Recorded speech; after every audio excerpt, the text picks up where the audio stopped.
Hey everyone, welcome to the Drive Podcast. I'm your host, Peter Attia. Hey Ryan, looking very forward to having this discussion with you today. I've been a fan of yours for a long time actually, and running is kind of like, I don't know, it's sort of like F1. It's not really that popular in the United States, although it's becoming more so. I mean, obviously Netflix's Drive to Survive series has made F1 very popular. And I think also people are starting to become a little bit more aware of runners after, well, I don't really know what it is, but I think Kipchoge's 2-hour sub, effort kind of got a lot of people in this country excited about it. But anyway, I think for me, the interest in running started because I used to swim with Alan Webb. So back in the early 2000s, when he was, this phenom who, sets the high school record for the mile, and I'm swimming next to this guy in the next lane and just became kind of interested in his journey, and then obviously learned about you and the other runners of that generation. So anyway, your transformation has been remarkable, and I almost don't know where to begin. But let's just start with, because people probably, some people won't know a lot about you, but so you grew up in Big Bear, right? Yeah, correct. Southern California. Yeah. But it's at altitude. So it's not like beach Southern California. When people think SoCal, they think, Orange County or San Diego, right?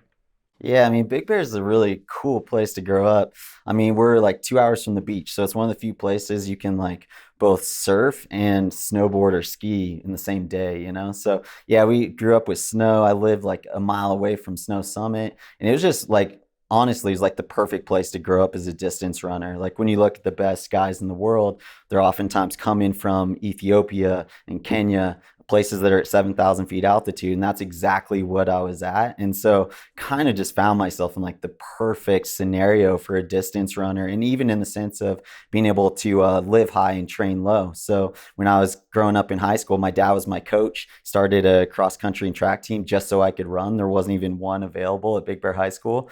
And we would drop down like twice a week, drive an hour down to sea level, get on a track at sea level, run some super hard interval sessions, and then pop back up to altitude. So it was, we're kind of before our time in a lot of ways, like the research and studies are showing how beneficial that kind of training is. But we were just doing it because it just made sense. It was the environment in which I found myself, and pretty crazy to look back on it now and see how things like that really do kind of contribute to the trajectory of the path that you're on.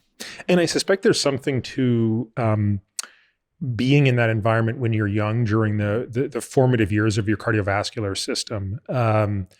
I look at like my daughter who's 13, and she loves volleyball and basketball, but doesn't like cross country or track. And I'm trying not to be a psycho about it, but I'm also sort of telling her, like, you have this really narrow window in which your cardiovascular system is quite malleable. And like, I'm very fortunate that because I was involved in boxing, I had to do so much cardio, both aerobic and anaerobic training during those formative years.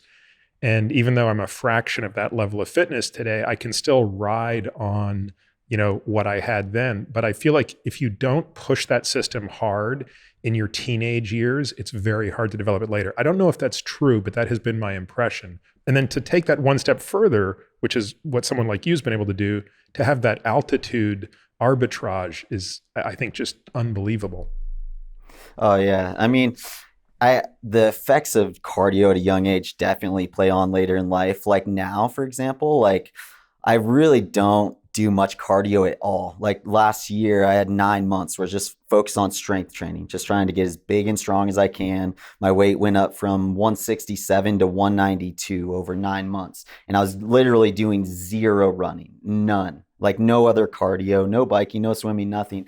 I hopped on a treadmill at the end of that period when I was at my heaviest, just to see, like, let me see where my mile is at. Cause I was going to train for this challenge that I tried, this 500-pound deadlift into a sub 5-minute mile. So I was like, let me see where I'm at just starting wise. Hopped on a treadmill after my weight session, 5:18 for the mile. With zero training. And I think that goes to kind of like what you're talking about. Like when you develop that early on and like you just need little touches here and there. I take pretty short rests between a lot of my lifts, and that's like enough to keep me in 5:18 mile shape without even trying, But yeah, I mean, there's a ton of interesting things. Like they talk about kids who are born at altitude and how they have greater potential for cardio development over time. But it's kind of interesting, like looking at my family. I'm in the middle of 5 kids. My youngest brother, Chad, he's super into endurance stuff.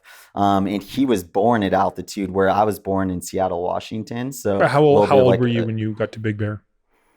I was 5 years old, Hmm. so pretty young. So I spent most of my time at altitude. But he was born in altitude, but we didn't really see a whole drastic effect. I mean, he was a really good runner. He won the national championships in high school cross country. So a stud runner, went to Oregon on scholarship and all that stuff. But between him and I, there's not like a huge difference in what we've seen in terms of our top end potential for cardio. Well, the other thing that you alluded to that I wanted to talk about later, but we might as well just talk about it now because you brought it up, and I think it's an important thing that I became pretty interested in many years later when I was swimming and trying to look for ways to improve was basically the matrix of living high, living low, training high, training low, and coming up with what was the optimal scenario. And it turned out, as you pointed out, this is something for which we have a very clear answer today. The answer wasn't clear 20 years ago. Today, the answer is crystal clear, which is the best results are attained from living high, training low when it comes to intensity. So you can live high, train high for low end aerobic efficiency, but you have to train that anaerobic peak at sea level. And so I remember swimming up in Colorado Springs at the Olympic Training Center when I would go up there for some swim camps and stuff. And being a guy who lived at sea level, who would then go to try to push it hard in Colorado, I mean, it was a total waste of time. I mean, it was a complete waste of time to try to do any top end anaerobic stuff when I hadn't, had any ability to do that. In fact, it was the exact opposite you'd want to do. And so I had friends who lived at sea level, but they would have oxygen deprivation tents that they would sleep in at sea level to functionally replicate the living high, so then they could train at sea level. What you described growing up is really the kind of perfect way to be able to do that. You made it sound like that was just sort of accidentally discovered, though. You guys just sort of empirically stumbled upon the efficacy of that training. Yeah, yeah, it was just kind of like it just felt good. Anytime I'd pop down to sea level to do track workout, it's kind of like you're saying, Peter. It's like I try that stuff at altitude and like running 400-meter repeats on short rests or like longer aerobic efforts where you're trying to do like mile reps at super fast. You got to do it. You have to structure it different at altitude. Whereas you go down to sea level and you can spend a lot of time at race pace, working on that turnover, which you just can't do at altitude without breaking it up more. And so that's what we do a lot of when we're up high, staying up high for intervals, is we'll just break things up where you're doing a bunch of 200s on really short rest. But yeah, we just enjoyed popping down to sea level for those sessions. It just felt good and it was working, right? Like the results were very obvious. But yeah, the whole altitude thing is really interesting because my wife, Sarah, who's a professional marathon runner, she's run 2:20 for the marathon, which is the second fastest ever by an American. And it took her, she grew up at sea level in Santa Rosa, California. So when you're talking, Peter, about going up to Colorado and doing the swimming and stuff, there's also this effect of like how many years have you spent at altitude. Yeah. So like, for example, I am super good at altitude in terms of running, like I can run pretty close to my sea level times at 7,000 feet altitude. At what distance? I could do at any distance. So particular, I'm thinking about like marathon training. Okay. So like what's most important marathon training is your thresholds. Yep. So 15-mile thresholds. We just run 15 miles at that kind of marathon intensity. And I could run 12, 15 miles at 4:48 per mile, which is about marathon pace, at 7,000 feet. And if I pop down to sea level, maybe I'm running like 4:42 pace, 4:40 pace, but I didn't get a huge conversion from altitude to sea level. Whereas someone like my wife, Sarah, who wasn't as accustomed to altitude, she'll get sometimes like 20 seconds a mile where she's running that much slower at altitude, that much faster at sea level. But she's also gotten better the more time she's spent at altitude. So we moved to Mammoth Lakes out of college after we graduated from Stanford in 2005. And she was hating living in Mammoth at 8,000 feet for such a long time. But gradually over time, like she's gotten much, much better at altitude. Probably still not as good as like I was when I was in my prime. But now we have to even go up to higher altitudes to get similar effects to what we were getting before. So we have a place in Crested Butte, Colorado, where we're sleeping at 9,400 feet. And every time she goes up there, we see a massive jump in her fitness just from doing like a month stint up there. So you have to keep like kind of playing with it because you realize like the science is there and your experiences are true, but also your body's dynamic. It's always changing, right? So you got to like, you just can't repeat the same thing over and over and over again. Like you have to realize like my whole like body is always changing, always adapting. So I gotta be throwing new things at it. And that's like a big thing that I've learned in the lifting space as well. It's like if I'm just doing the same lifting all the time and not like trying new mechanisms to add weight to the bar, different tactics, like I'm just not gonna see growth, right? So it's just that's the fun thing about running, training, lifting. It's all just an experiment of one. And it's just all just a giant experiment, right? And you're just always like tweaking little variables. And that's what I love about fitness, running, all of that stuff is I love seeing growth. I love just like the frustration of not seeing growth, getting plateaus and be like, what is going on right now? And like my mind's just like chewing on this over and over again for like months and months. And then I'm just making little tweaks till I find it. Then you find it and bang, it clicks, you know, and whether it's in the weight room or running, all of a sudden, like you're doing what you couldn't do before. And you're like, I love learning and growing in that way, you know? Well, you really touched on a lot of things there, but one of them is this concept of progressive overload. And I think that is one of the hardest things to really do when you're training yourself, as most of us are, right? Most of us, we're just kind of weekend warriors and we're sort of our own coaches. And it is very easy to get kind of comfortable. And again, it's true in the weight room. It's true on the bike. It's true if you're running or whatever it is you're doing. But therein lies the challenge of being able to progressively overload, which doesn't always mean weight. It can mean sets, it can mean reps, it can mean reduction in rest time. There's so many ways that one can progressively overload. Lately, I've become pretty obsessed with blood flow restriction and weight training. So that becomes another way to progressively overload using a fraction of the weight that you would normally use. Yeah, I've been doing some of that too. I love that. Yeah. Especially for runners because like runners, like I got hurt. I was training for the Beijing Olympics. I was at the Olympic Training Center in Chula Vista working with a strength coach. And he had me on one of those vibrating platforms to warm up for squatting. And it worked great. Like I was able to like warm up and get into a much deeper squat than I never got into before. But like as a runner, like most runners are super tight and like the ankle mobility isn't there, like shouldn't be down in a butt to the ground squat. It's just not beneficial for distance runners. It's not specific for distance runners, right? And so anyways, long story short, I ended up tweaking like the connection to my patella and that bothered me all the way up to Beijing. In Beijing, I was kicking myself so much for getting hurt lifting, and now so you had a things pretty like good that. run in Beijing, though. I mean, you finished 10th, if I recall. Yeah. Yeah, I was 10th there, but it just to me like it wasn't about what place I finished. It was this the sensation of clicking. Yeah, you didn't right? click. So You went out a I little wasn't. slow in that race, if I recall. You Yeah, were very tentative, like the first 15K, and then you actually kind of came back. You basically, I don't know if you negative split by time, but it seemed by effort you certainly did. yeah. I mean, I wrote a book about like that whole experience, like so much went into that. But I also wasn't clicking in training. You know how you can tell when like in training, it's like, oh, I just feel like before I ran the Houston half, like I went for a run in Big Bear a couple days before that race and it was snowing like crazy, like those big old snowflakes are come down super slow and it is just stacking up. I was literally running like a foot of snow on the roads that hadn't even been plowed yet. And I felt like Tigger. Like I just felt like I was just bouncing along, it's effortless. Like when things are clicking in training, then it's like, whoo, this is going to be fun. You're kind of licking your chops kind of feel. Going into Beijing, I didn't take a big break after running 2:06 at the London Marathon in April. I didn't take my customary 2-week break where I put on 10 pounds and don't run at all. I didn't do that. And so then I was just kind of flat, like the whole build up for Beijing. So I wasn't right going into the race.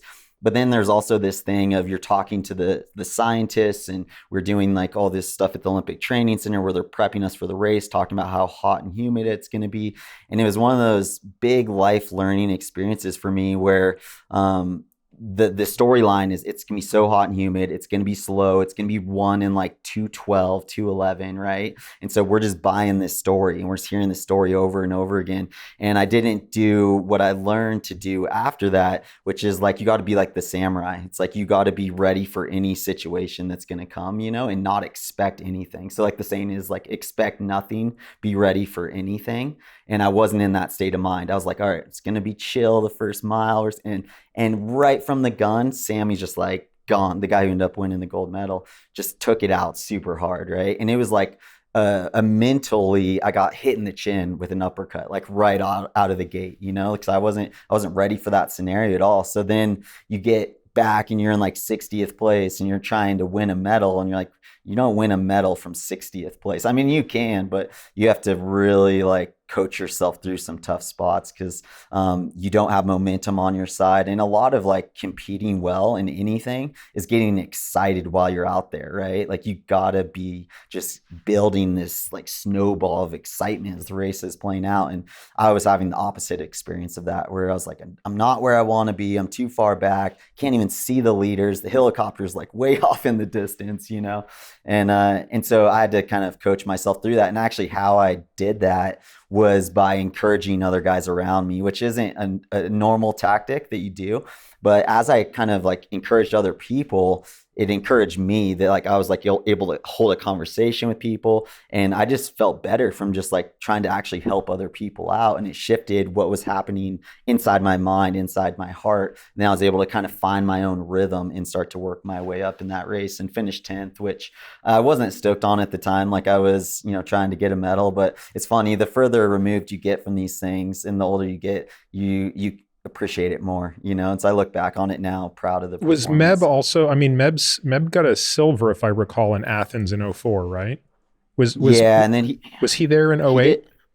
He wasn't. No. So we were training together up in Mammoth Lakes, and he was dealing with a lot of injury issues going into it. So I think he DNF'd at the trials that year in 2007. He had some gnarly kind of hip stuff going on, and that was actually really cool to see Meb in that situation where he went through so many injuries, so many downtimes, and like even like mentally struggling with how to handle that, and see him pop out the other end of that, win New York, win Boston, was just incredible. So we were neighbors in Mammoth when we were training. We lived like 400 meters apart, and he's always been kind of like a big brother to me. So such a good dude. And yeah, I was, you know, in that race when he won Boston, and that was such a special experience. I remember I was having a It was a bad day horrible that day for day. you, though. Yeah, I Yeah, remember yeah, I was that. running terrible. Yeah.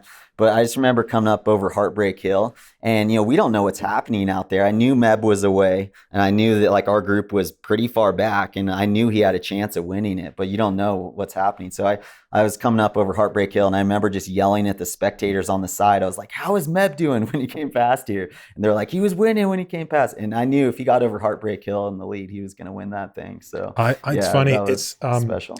It is hard to believe that that was 2014 because that's just one of those races that is seared in my mind. I remember it so well because I used to, I don't want to say I trained with Meb, but we trained at the same place in San Diego. So there's this place called Fiesta Island.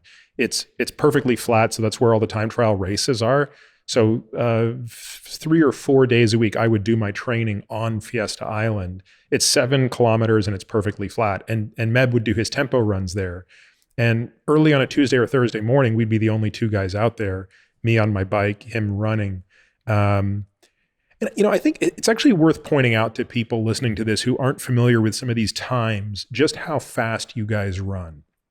So you threw around some numbers earlier, like, you know, marathon pace 442 to 448. I mean, these are such insanely fast speeds that I think the likelihood that a person could run that speed for half a mile is virtually zero, right? Like I know right now I could not go out and run 800 meters, half a mile at that pace. There's simply no way. Yeah, which is funny because I can't either. I know, but it's so fast. And I used to have a sign in my office that said 442. So it was a pace clock and it said 442. And it actually came from, I remember getting this idea off something one of your sponsors did for one of your races. Many, many years ago, they had a treadmill set up to that pace.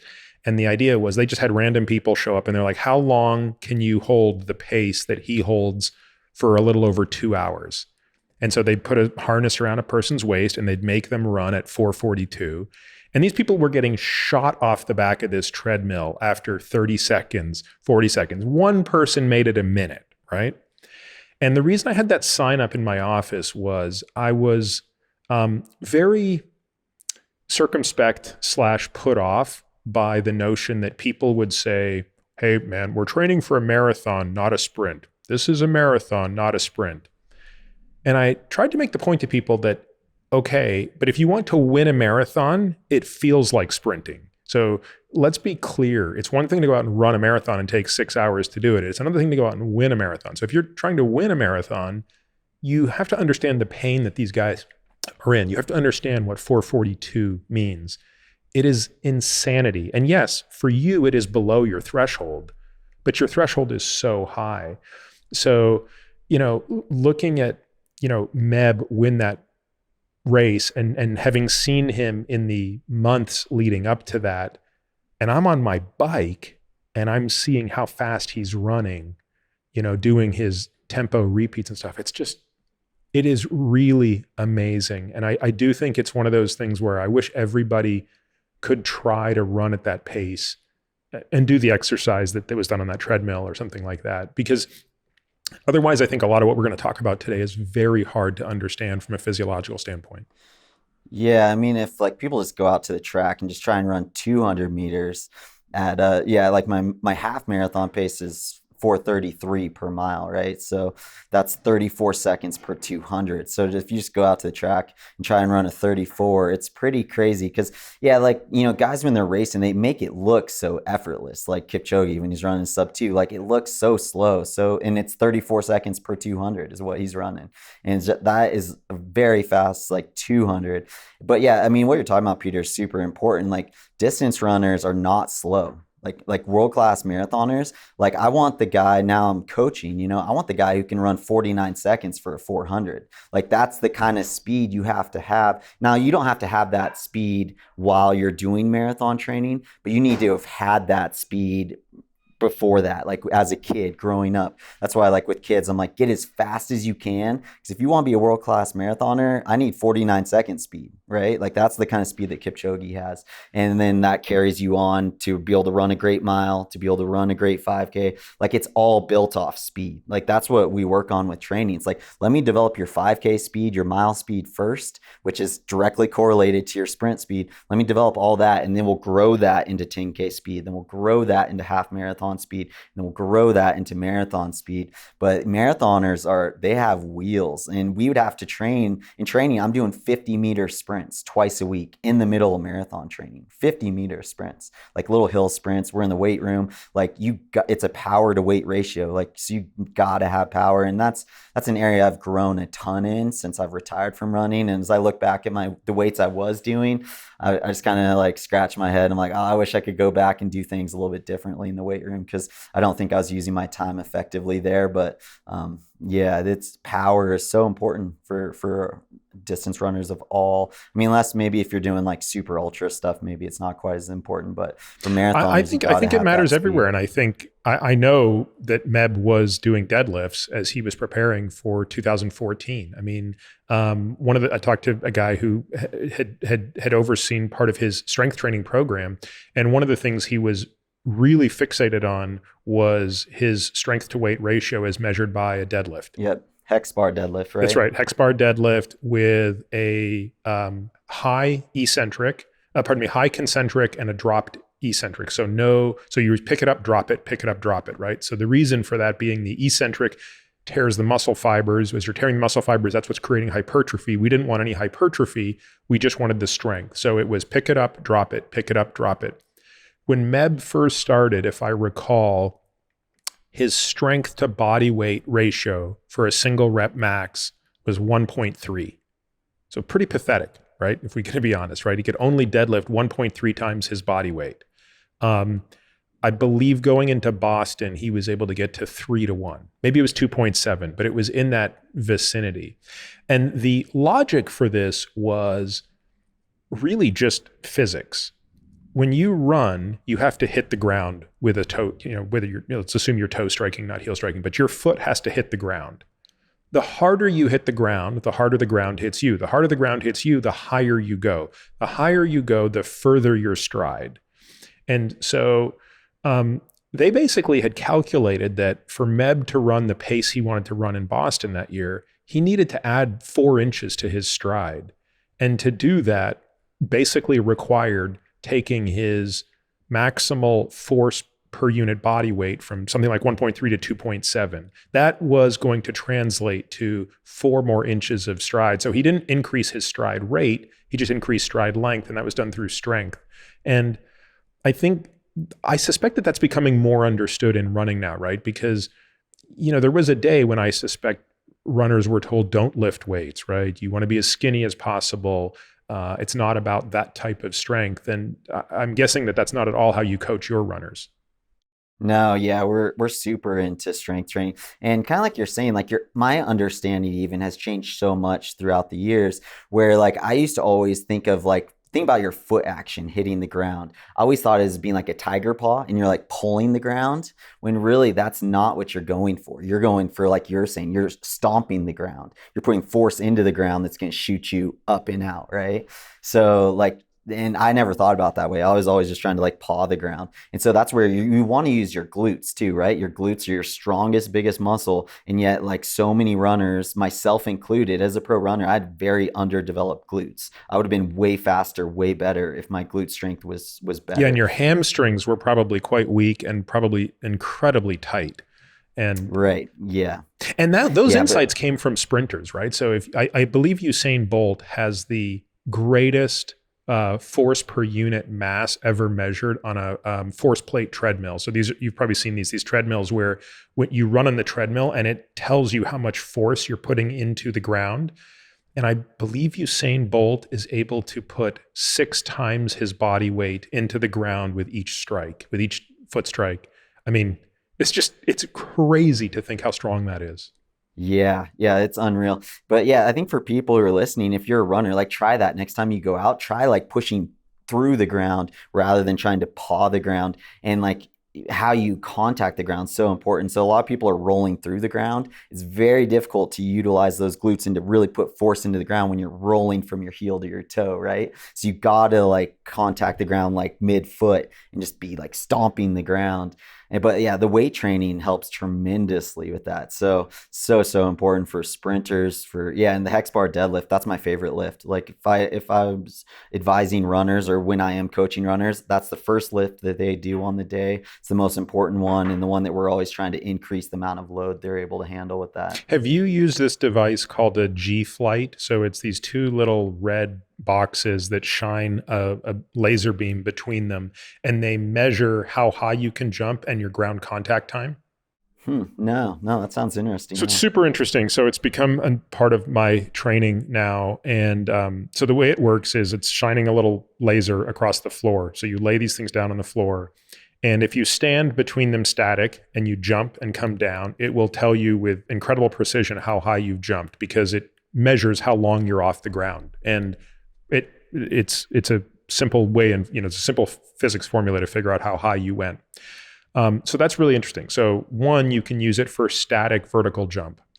But I think where you would find it more interesting for your runners is when you do depth jumps. So now you put it in front of a box and you have the athlete jump off the box, hit the ground and jump up. Now it gives you 2 pieces of information. It tells you how long you were in contact with the ground and how high you went. And the marker of a great runner, or a person who is very good at generating force, is you should have a higher vertical jump when you jump off a box and land and go up than just static. Most people don't. Most people will jump higher static off the ground than off the box. And the reason is their ground contact time is way too long and they dissipate way too much force. I forget the metrics that I believe you want to be beneath 0.28 seconds of ground contact time. I think that's the number. I struggle with this. So I'm still jumping higher from a static than off a box. And my ground contact time is always north of zero point 0.3 seconds. So this is one of the things I've been working on, not because I'm remotely interested in running fast, but because I'm interested in in my feet becoming very good at load dissipation, and load transfer and force transfer. So I think that's just a very important skill as you age, whether you're walking down a flight of stairs, whether you're hiking. But for a runner, I would suspect if you could get people down into a ground contact time of like 0.2 to 0.25, that's going to translate to exactly what you're saying. Because the way you describe it, like the sort of rolling foot on the ground, like you're never going to get force that way. You're just spending, Right. you could be spending, 0.6 seconds on the ground when you're rolling your foot across it. Instead, you want to be like hitting it super quickly and getting up. Yeah, you know what blows my mind about that though, as we're talking about this, I'm just thinking, I'm sure you're familiar with Jim Ryan, Mm-hmm, right? mm-hmm. Yeah, so I'm just thinking about him, and somehow he was a heel striker. And like I know of like I think Dathan Ritzenheim's a heel striker. Abdi, I just saw him the other day up in Flagstaff. He's also a heel striker.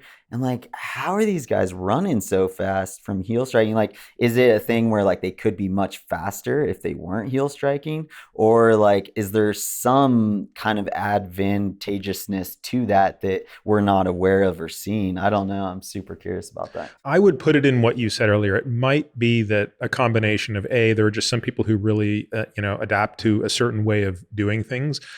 And it might be that they run really well despite that. But everything I've read on this subject matter and all the experts I've spoken to suggest that, forefoot to toe striking is the way we were meant to run. If you go back and look at kind of how our ancestors ran and you look at really how force transfer would be most efficient, you don't want to be striking on the heel.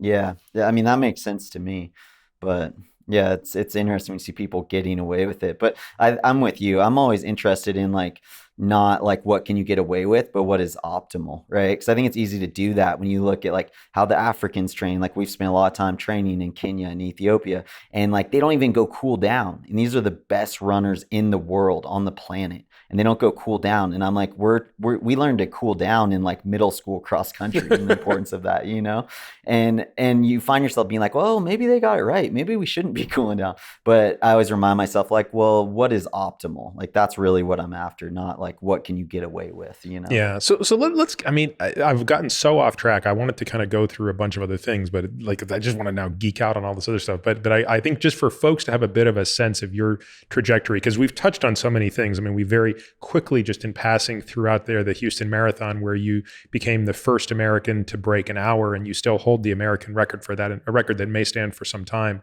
But let's go back. You're growing up in Big Bear. Your dad, an amazing baseball player. And you were typical baseball, basketball, et cetera. Didn't pick up running, if I recall, till you were like 13 or something. Yeah, correct. Yeah, you did your homework, Pete. Yeah, man. Well, I remember, and you did like your first run.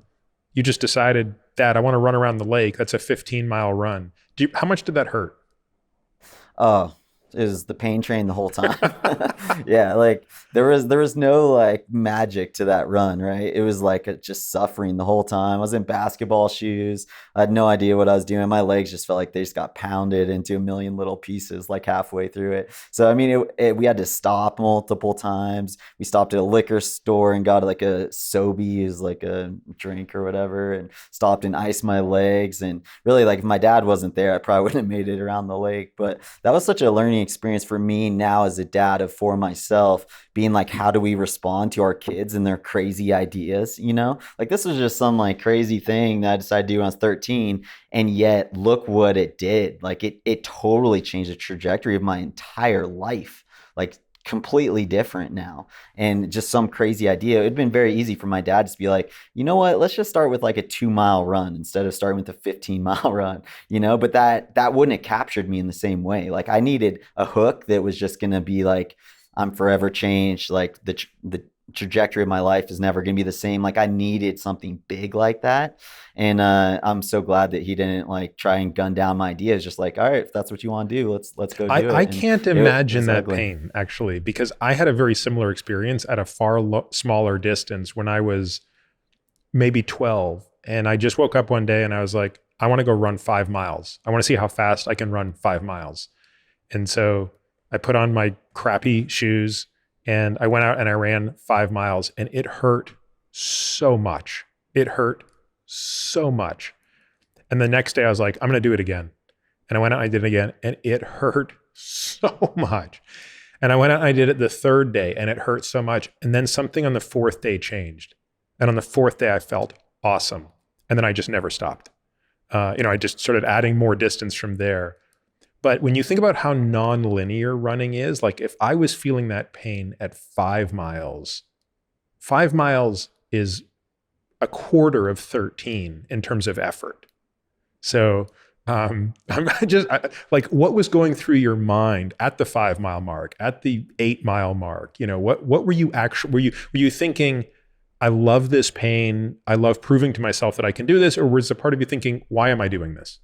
Yeah, and I mean, there were so many thoughts. That's the thing about distance running. It's really like what's going on in your head is hugely important, right? And so like now, like when I'm training athletes on the mental aspect of it, I tell them like you got to have a whole bunch of different like arrows essentially that you can pull out and use, because it's like sometimes you use one thing, it doesn't work. You got to go to something else and it doesn't work. So I have all these different tactics in managing pain and discomfort. But like honestly, like one of the biggest ones that is most helpful for me is simply turning the mind off. You just turn the mind off and you just like keep putting one foot in front of the other. Like it sounds so simple and so basic, but like I can tell you like the last 5K of the Boston Marathon, when I'm in a world of pain and just trying to get to the finish line as fast as I can, there's no like profound thoughts going in through here. It's just like put one foot in front of the other as fast as you can. Like it's that simple, right? And it's so in those moments, like oftentimes I'm just like turn the brain off and just keep moving, like just keep moving.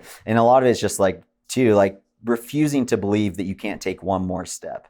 Like you get yourself, or at least I get myself in trouble when I start thinking too far down the road. I'm like, oh, I still have so far to go. There's no way I could possibly do this. Like you get overwhelmed by the scope of the challenge sometimes, especially when you're trying to do something you've never done. And that's worse than the actual discomfort you're feeling, right? It's that being overwhelmed thing is not a good feeling at all. And that's what makes people give up and give in. So if you can bring yourself back to the present, to what you're doing right now, what I found is there's always enough to get me through this moment. There's not always enough to get me through like what's coming all down the line. If I try to just like, I'm going to handle all of it right now. It's like, no, just do what's right in front of you. Just handle what's this mile that you're in right now, which is why, I wrote my book entitled Run the Mile You're In. Because it's just like, you just got to bring yourself back to being present in this moment, and there's always enough to get you through this moment. One of the things about running that strikes me as difficult in that regard is you can't dissociate yourself from the visual cues of how much lies ahead. I used to swim long distances, and there were a couple of really dogmatic rules that we had in ultra distance swimming. And one of them was never look up towards shore. Like, you only know you're coming to land when you start to see the bottom of the ocean. Like when you're, and that you typically don't get that until you're like half a mile from shore. But this idea that you would ever lift your head up to look forward is a total disaster.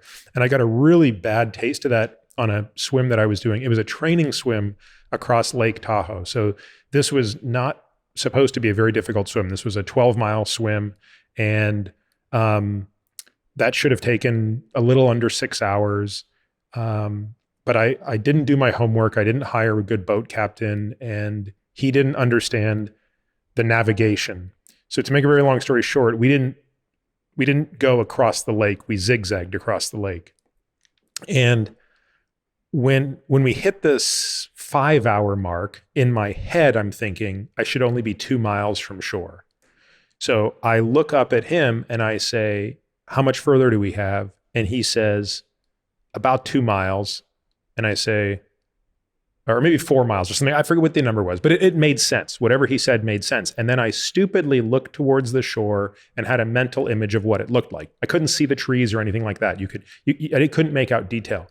So I just put my head down and hammered for 1 more hour, thinking, okay, but in an hour I should see the bottom of Lake Tahoe coming up at me. And I didn't. It looked exactly the same. And I lifted my head up and it looked exactly the same, meaning we were much further than he told me we were. And that is the closest I've ever come to like quitting a swim. I was mentally destroyed. And then I said, how far are we? And he said, I don't know, I think like 4 miles. And I was like, come on, like, what are you talking about? Like, you can't mess with a swimmer. Like, I mean, I was so pissed off. But again, why was I pissed off? I was pissed off because I had an idea in my mind that was so far ahead. I wasn't in the mile, right? I wasn't in that moment. And I think for runners, like, you don't have the luxury that a swimmer does to literally, I could swim with my eyes closed. I can really drown out all of that other stuff. And you gave that example of being in Beijing, and it's not just that you know you're in 60th, it's that you see the helicopter that's over the leaders and they're a quarter mile up the road. That requires an extra level of mental fortitude in my mind to be able to run your race at that point. Yeah, yeah, it does. And like I said, it all comes back to getting excited, right? If you're going to perform well, you got to be excited about how you're doing. So it's like, how can you get excited? Not just like make it through that moment, but find something to get excited about in that moment, you know? So there's so much, I talk a lot about like reframing things in your mind. And that to me is like one of the most helpful things that I use all the time, right? So like, for example, I was just doing this crazy challenge. It's called Chop Wood, Carry Water, where I split a cord of wood at my house in Flagstaff and then drove to the Grand Canyon, ran down to the bottom of the Grand Canyon holding these 7-gallon Yeah, water these are the jugs, big which blue weigh ones, like, right? I saw this yeah, on they weigh Instagram, like yeah. yeah, they weigh like 62 pounds each when they're full. So I was running down there. It's a 10K run, 6.3 mile run down to the bottom of the Grand Canyon. You drop 5,000 feet and then got to the Colorado River, fill them up, and then farmer carry them out of the Grand Canyon. And I remember being down at the bottom and filling up those jugs and just being like, looking up and having just run all down that, and I was like, what did I get myself into? Like the sun was already getting down super low, and that was the hardest part of the whole challenge for me, was like just starting it out, right? Because I knew what was waiting for me. I knew how far I had to go, but again, I just So, had so to. just to be clear, you carried 63 pounds in each hand of water up 6.3 miles at basically a grade of, I don't know, 7 or 8%, I'm guessing, right? Yeah, yeah, I think it's like 7% grade. Yeah, How it's like long five did that thousand take feet. you?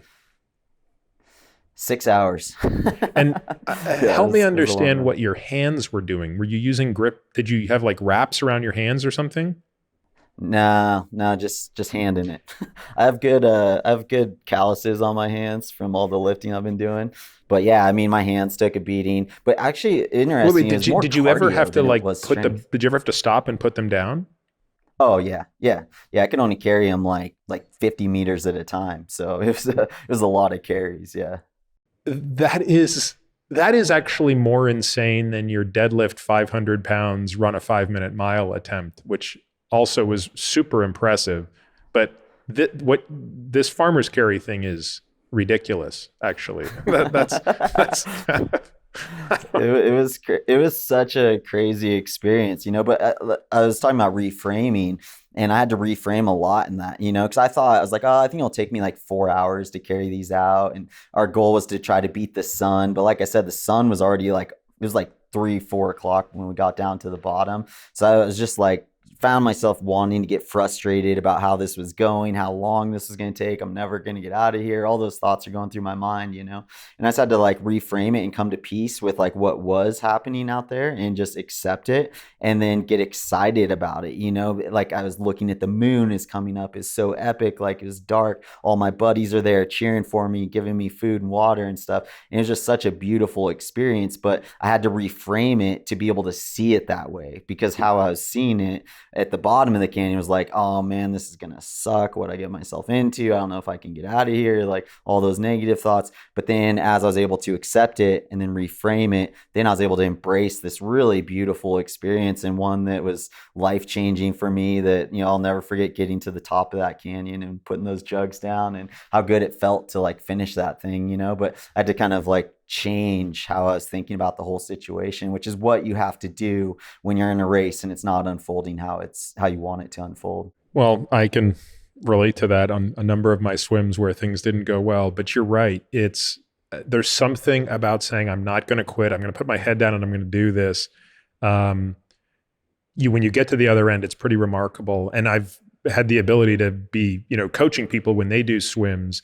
And in swimming, once you touch the boat or anything, you're disqualified. So you can have zero assistance out there. And one of the things that I learned from watching other coaches, and then I would do it with people, is whenever a swimmer says they want to quit, I wouldn't let them do it, right? I would say, no, I'm not going to let you do this.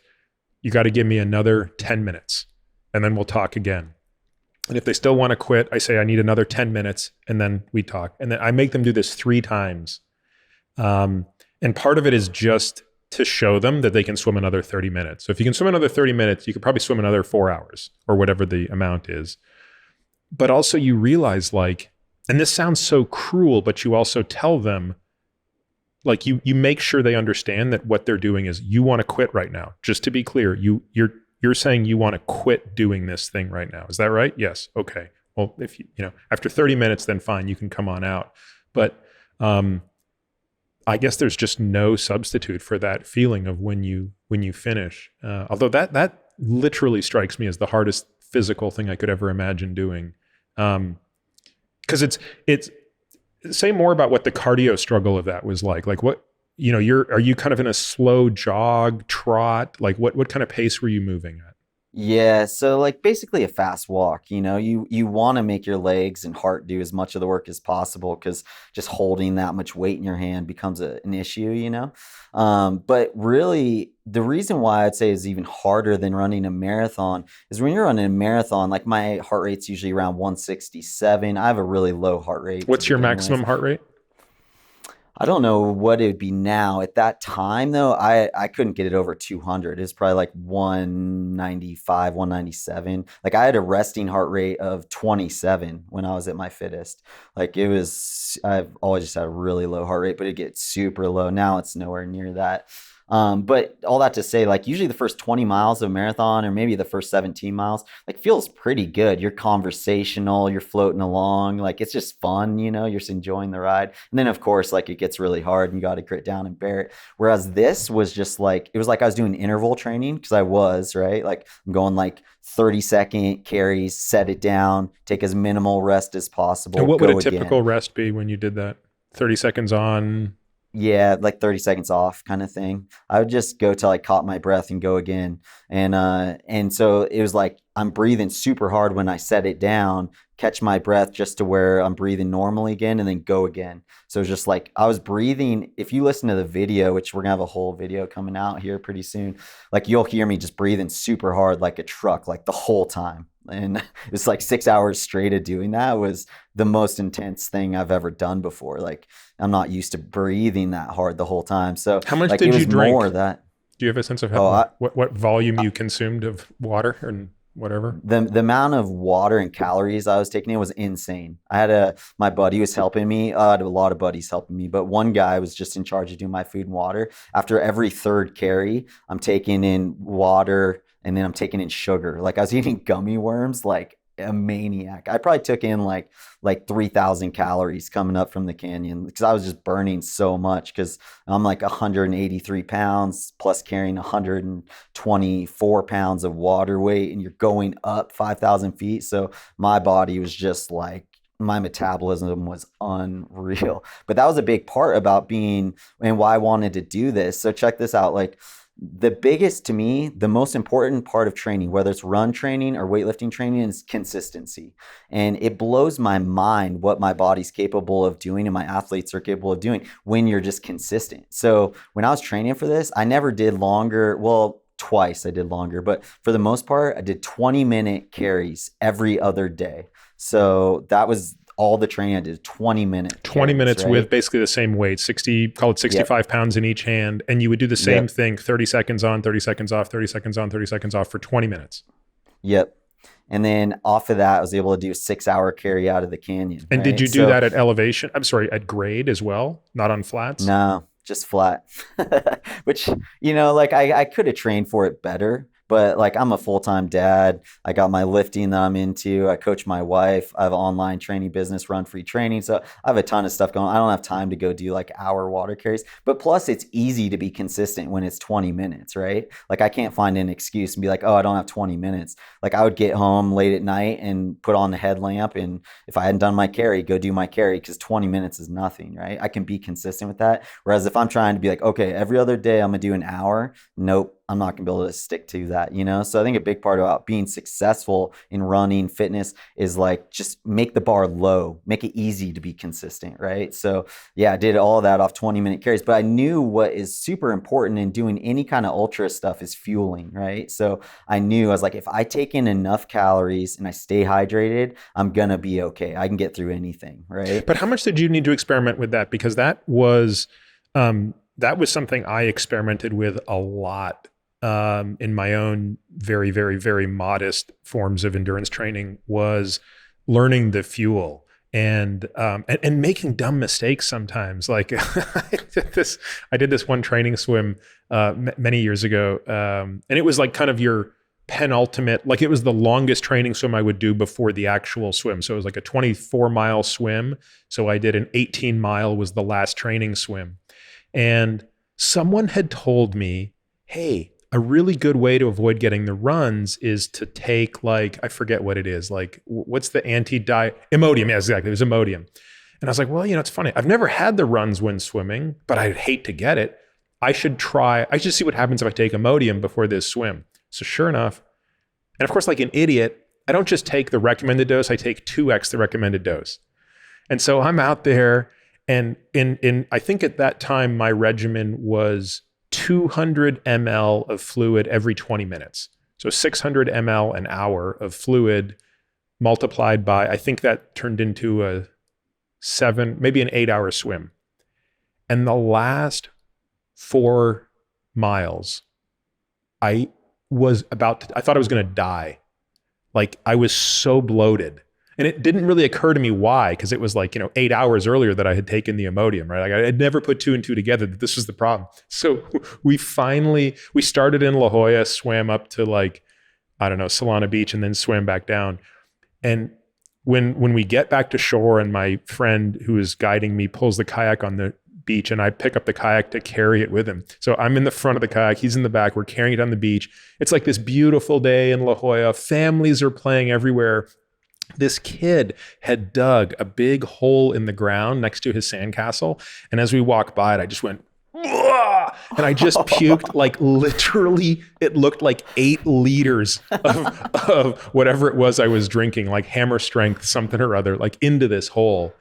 And I was like, all right, note to self, man, Imodium, not for swims. but that's a dumb example. But like, you mentioned like the amount of sugar you're consuming, but I know some athletes who just cannot put sugar in. They get really sick. They have to use more complex carbohydrates. So how empirical were you both? Let's go back to your marathon training when it was like everything's on the line. This is your job. How deliberate were you in figuring out what was the right ratio of goo versus rice versus potato versus, all of it in liquid? How did you figure all that out? Yeah, we were super specific with it when I was running professionally. And I think, the running professionally, my experiences there carried over into this challenge, right? So from my experience and a lot of our athletes' experience, like you can train your gut to take in stuff. It's when you throw new stuff at it that it's not used to, when you have, adverse reactions like you were having. So like for us, number one, I'm loading for 2 days before the marathon. So, and that was taken from like a nutritionist that I was working with. He's like, hey, listen, like spread this load out. Like you don't want to bloat up and like be feeling terrible the day before this race, like load for 2 days leading up to it. So what that would look like is I'd eat 400 calories of carbohydrate additional to what I'd normally eat when I'm training hard, right? So it wouldn't be like, oh, I'm not running that much the last couple of days, so I'm going to cut down how much I'm eating. I would still eat like I was training and the 400 extra calories of carb. And I keep those carbs like super simple because, you know, like a lot's going on with nerves and jitters leading up to a race. You just want to make it as easy on your system. Like there's a time and place for complex carbs and high fiber diet and all that stuff. Like usually that's like how we're eating, but the days before race, we're keeping it super, super simple. So for right? you, The that was carb what, intake. rice and potatoes? Yeah, like white rice. I was big on like the white rice, pasta, sourdough bread. I really like because it's lower glycemic index, but it digests really easy. Maltodextrin is a carb that I really like to take in. And you got to be careful. I've had some bad experiences with other branded stuff that's like supposed to like I forget what it's called, like glucosamine or one of those things. I tried that before racing. I had my athletes try it and they had a terrible time with their stomach. So you never want to try something new leading up to a race that you haven't tried before. So always try it in training. That's just like a given, you know. But I love maltodextrin because it's a liquid calorie. So if I'm not hungry and it's tasteless, so I can mix it up with the protein powder, shake it up, shoot it down. That's actually what my pre-race meal was a liquid meal, because I'd wake up from all this carb loading I'm doing the day before, and I'd wake up really full, and then I'd eat anyways. So like 3 hours before the race, take my shake with the protein powder, maltodextrin, a little bit of olive oil in there as a healthy fat to help slow things down a little bit more. And then I was taking a gel right on the starting line, sipping on water the whole time. And then we would actually, how I did my bottles, and we get bottles every 5K. So we get to put them out on a table. You can put whatever you want in it. You could strap a gel to it if you want. But how I always did things is we would make them not very concentrated the first bottle, and then they'd get increasingly concentrated as the race was going on, and then they'd get decreasingly concentrated later in the race. And the reason for that was like it's easier to absorb things when you're not as tired, right? So you kind of want to make sure you're front loading your carb intake during a marathon, because your body can just process it a lot easier. I mean, when you get to 40K of a marathon, like you don't feel like taking in carbs at all. So oftentimes we grab that bottle, we take a swig of it, and then like it tricks your body to think it's getting carbs, right? And then we just spit it out. We wouldn't even drink it, but your body thinks, oh, carbs are on the way, like, and it responds like as if it's going to get carbs, but doesn't get anything. So that would give you a little jolt of energy just with 2K to go there. But typically, yeah, the bottles would be not as concentrated, more concentrated. We put a gel at 10K, a gel at 20K, and that, no, sorry, a gel at 15K and a gel at 30K. And that gel at 30K would be a caffeinated gel, again, just to get a little bit more of a hit of caffeine. We time our caffeine intake to where we're taking it also like 75 minutes prior to race start. Yeah, and caffeine's a really interesting thing to talk about. I'm like intrigued by that one, because that was one of the things that when it came on board, it was like, oh, there's no going back. Like I couldn't imagine doing a race without caffeine. And yet like people have such different experiences with it. And, you know, I've learned from like science recently how it does like increase your core temperature, which is kind of detrimental to endurance activities. But the thing that's interesting is like that I understand the science behind that, but that just hasn't been my experience at all. Like I am 100% faster with caffeine on board than without caffeine on board. And I've tried both ways, you know. Did you ever So, experiment with Tylenol? no, I never did. So there's some really interesting research, and I was actually talking about this like a couple of weeks ago with Lance Armstrong. I don't know how it came up, but we were talking about, and same thing, like he had never used Tylenol in the tour. It's a pretty remarkable performance enhancing drug. Right. So perfectly legal, right? WADA has not banned Tylenol to my knowledge. But we're talking about like a 1% to 2% performance boost. It's not entirely clear if it comes through the temperature reduction or the pain reduction, but it was absolutely part of my stack during time trials. Right. So, you know, a time trial is like basically an hour of threshold, right? It's super painful. And I feel like I was getting like a 1, 2, maybe even at times a 3% performance gain from Tylenol. And I would take like 1,000 milligrams, you know, an hour before the race. So I was just kind of curious if other athletes have tried that. Yeah, no, I'm not familiar with other athletes trying it, but I'm definitely gonna try that with my athletes now. Yeah, I would give it a try. And again, we don't even really know how Tylenol works. So it's for such a common medication, we don't actually understand its mechanism of action. but it is a very good medication at keeping temperature down, which is obviously its first indication is to lower, for fever. But it also reduces pain, and it does it in a way that's different from NSAIDs. And outside of needing to be careful on the dose, because obviously it's a very liver toxic drug at high doses. But within normal amounts, like 1,000 milligrams, it's an incredibly safe drug. And it would be curious to know how much of a benefit your athletes would get on that, and how much you would get from it. Yeah, I'll try that. Is there any application to lifting if it's keeping your core temperature down? It seemed that'd be helpful for lifting as well. I don't know. I haven't seen the literature on lifting. You know where I did see literature on lifting, and this is freaking hilarious. This was probably like 8 years ago. I saw some papers that looked at how Viagra improved lifting performance. So of course I went out and got a ton of Viagra, and in the end I couldn't do it, and not for the reasons that most people would imagine. The reason I couldn't do it is just the symptoms. I was getting so lightheaded from it because it's a vasodilator in part. And so I maybe my blood pressure is not that high. It's actually kind of low, and so maybe I just couldn't tolerate the sort of lightheadedness that came from it. But the research was actually pretty compelling. At 25 to 50 milligrams of Viagra, boosting strength performance, and not just strength. Actually, if I recall, it was more of muscular endurance, not strength, actually. And I didn't find the difference because of the symptoms that I had, because of the side effects. But that might be another thing worth, experimenting with, is kind of that 25 to 50 milligrams of Viagra to see what does that do as far as not a mean maximal effort, but a submaximal effort repeatedly. So probably you'd see more of that on your best 10 rep deadlift as opposed to your max deadlift. Okay, that's interesting. So speaking of core temperature, have you played at all with Palmer cooling? No. Are you familiar with that at all? No. I mean, I used to check my core temp before and after long swims, because we had the opposite problem. You're swimming in cold water. And so sometimes I'd actually swim with a rectal probe just to see how low, and usually your temp would drop like 4-5 degrees. So you'd start at 98 or 99, and I'd come out of the water at 93, 94. So that you were getting a performance detriment when your temperature went too low. So really, we really operate in this pretty narrow band of temperature, right? Too much and too little is pretty bad. Right. Yeah, it's interesting. Like I've been Dr. Huberman out of Stanford, neuroscientist. He talks about Palmer cooling. So we've been playing with that a little bit. Like there's some pretty remarkable research coming out of Stanford about the effects of that, both in strength training and in the endurance space. It's a little So bit how does it harder work?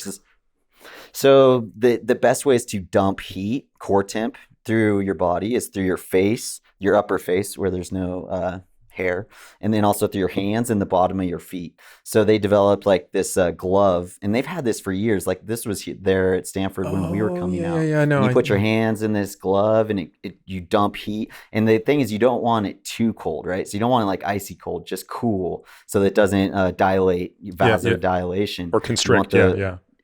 yeah, sorry.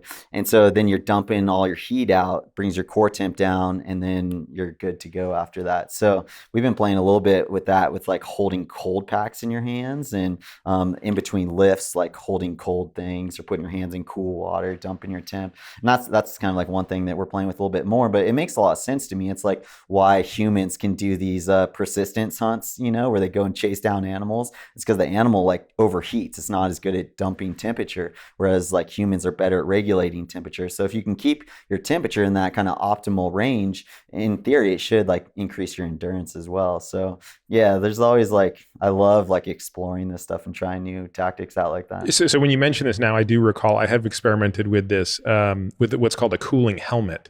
So I had this helmet that it had inserts into it that you would put in the freezer. So like gel packs that you would freeze, and you would put this thing on your head. So I would ride on my trainer with this cooling helmet, and it definitely made a difference. But for some reason, I could never bring myself to do it like in a race or something like that. But the other thing I've noticed on that effect was just this summer. So this was my first summer living in Austin. And obviously it gets super hot in Austin in the summer, hotter than I'm used to in Southern California.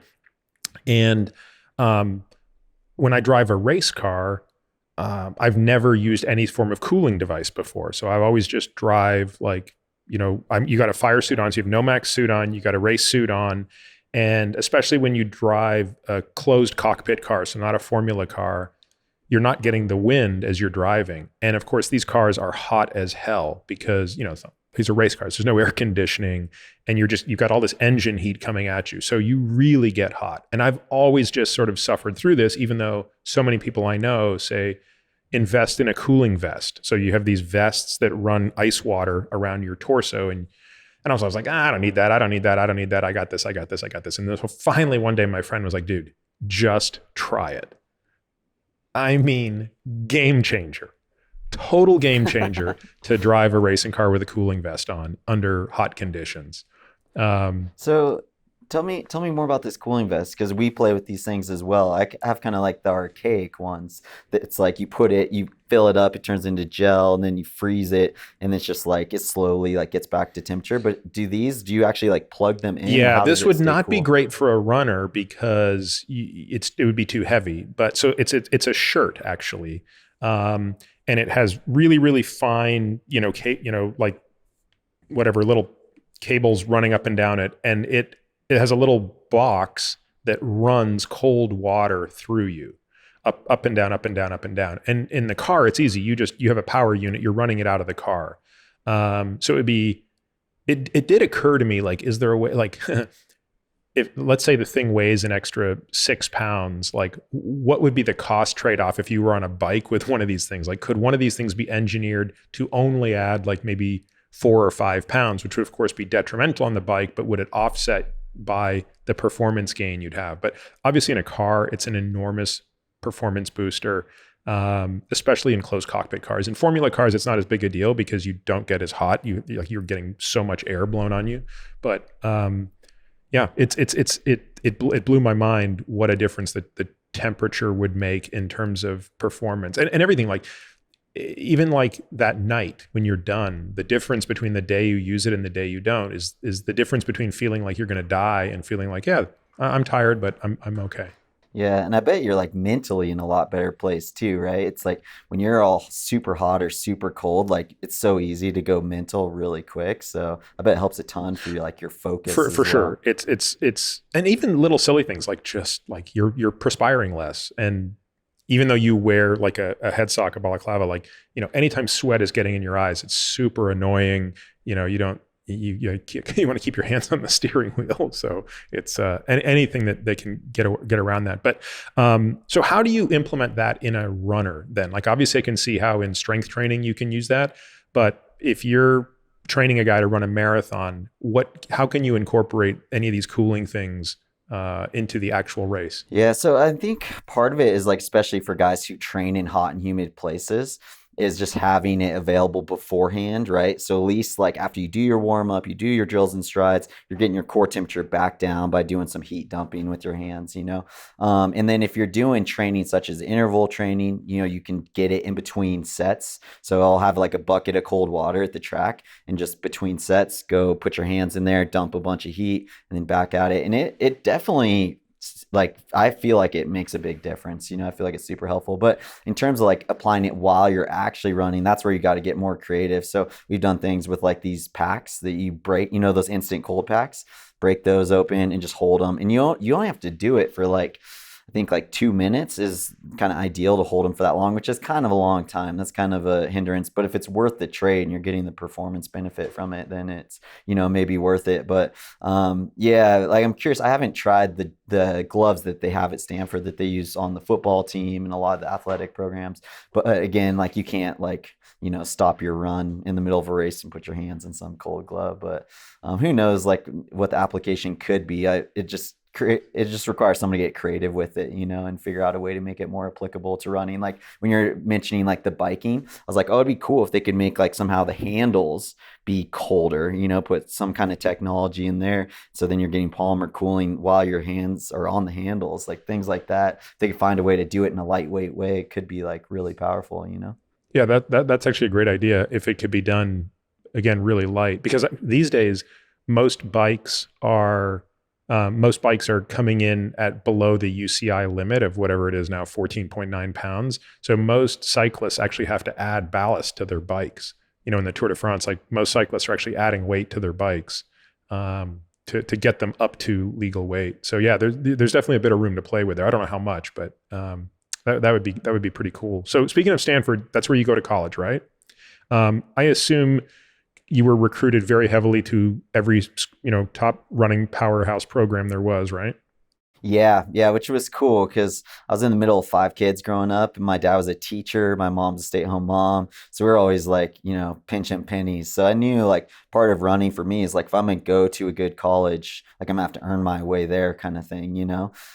So yeah, it was pretty cool to like be getting recruited all over the place, and it's funny because Stanford was the one place I was like, I'm definitely not going to Stanford because, I wasn't heavily focused on academics in high school. I knew the academics like they don't cut slack to athletes there. Like we're in it just like everyone else, like there's not a lot of special assistance going on. So I knew it'd be like academically a super big challenge for me as well as like the athletic part. And I was like, I don't know, I just don't want to put myself in that kind of a challenging space. And it was super challenging. Like it was 3 years of really big struggle. And then, I hit one cross country season really well, was a part of a NCAA winning team 2 years there in cross country. And then my fourth year at Stanford, things just clicked. And that's the thing I love about running and fitness in general. It's like everything can be going so wrong for so long. And then yet like when things start to click, it's such a good feeling when you push through and you get to that point where it's just coming,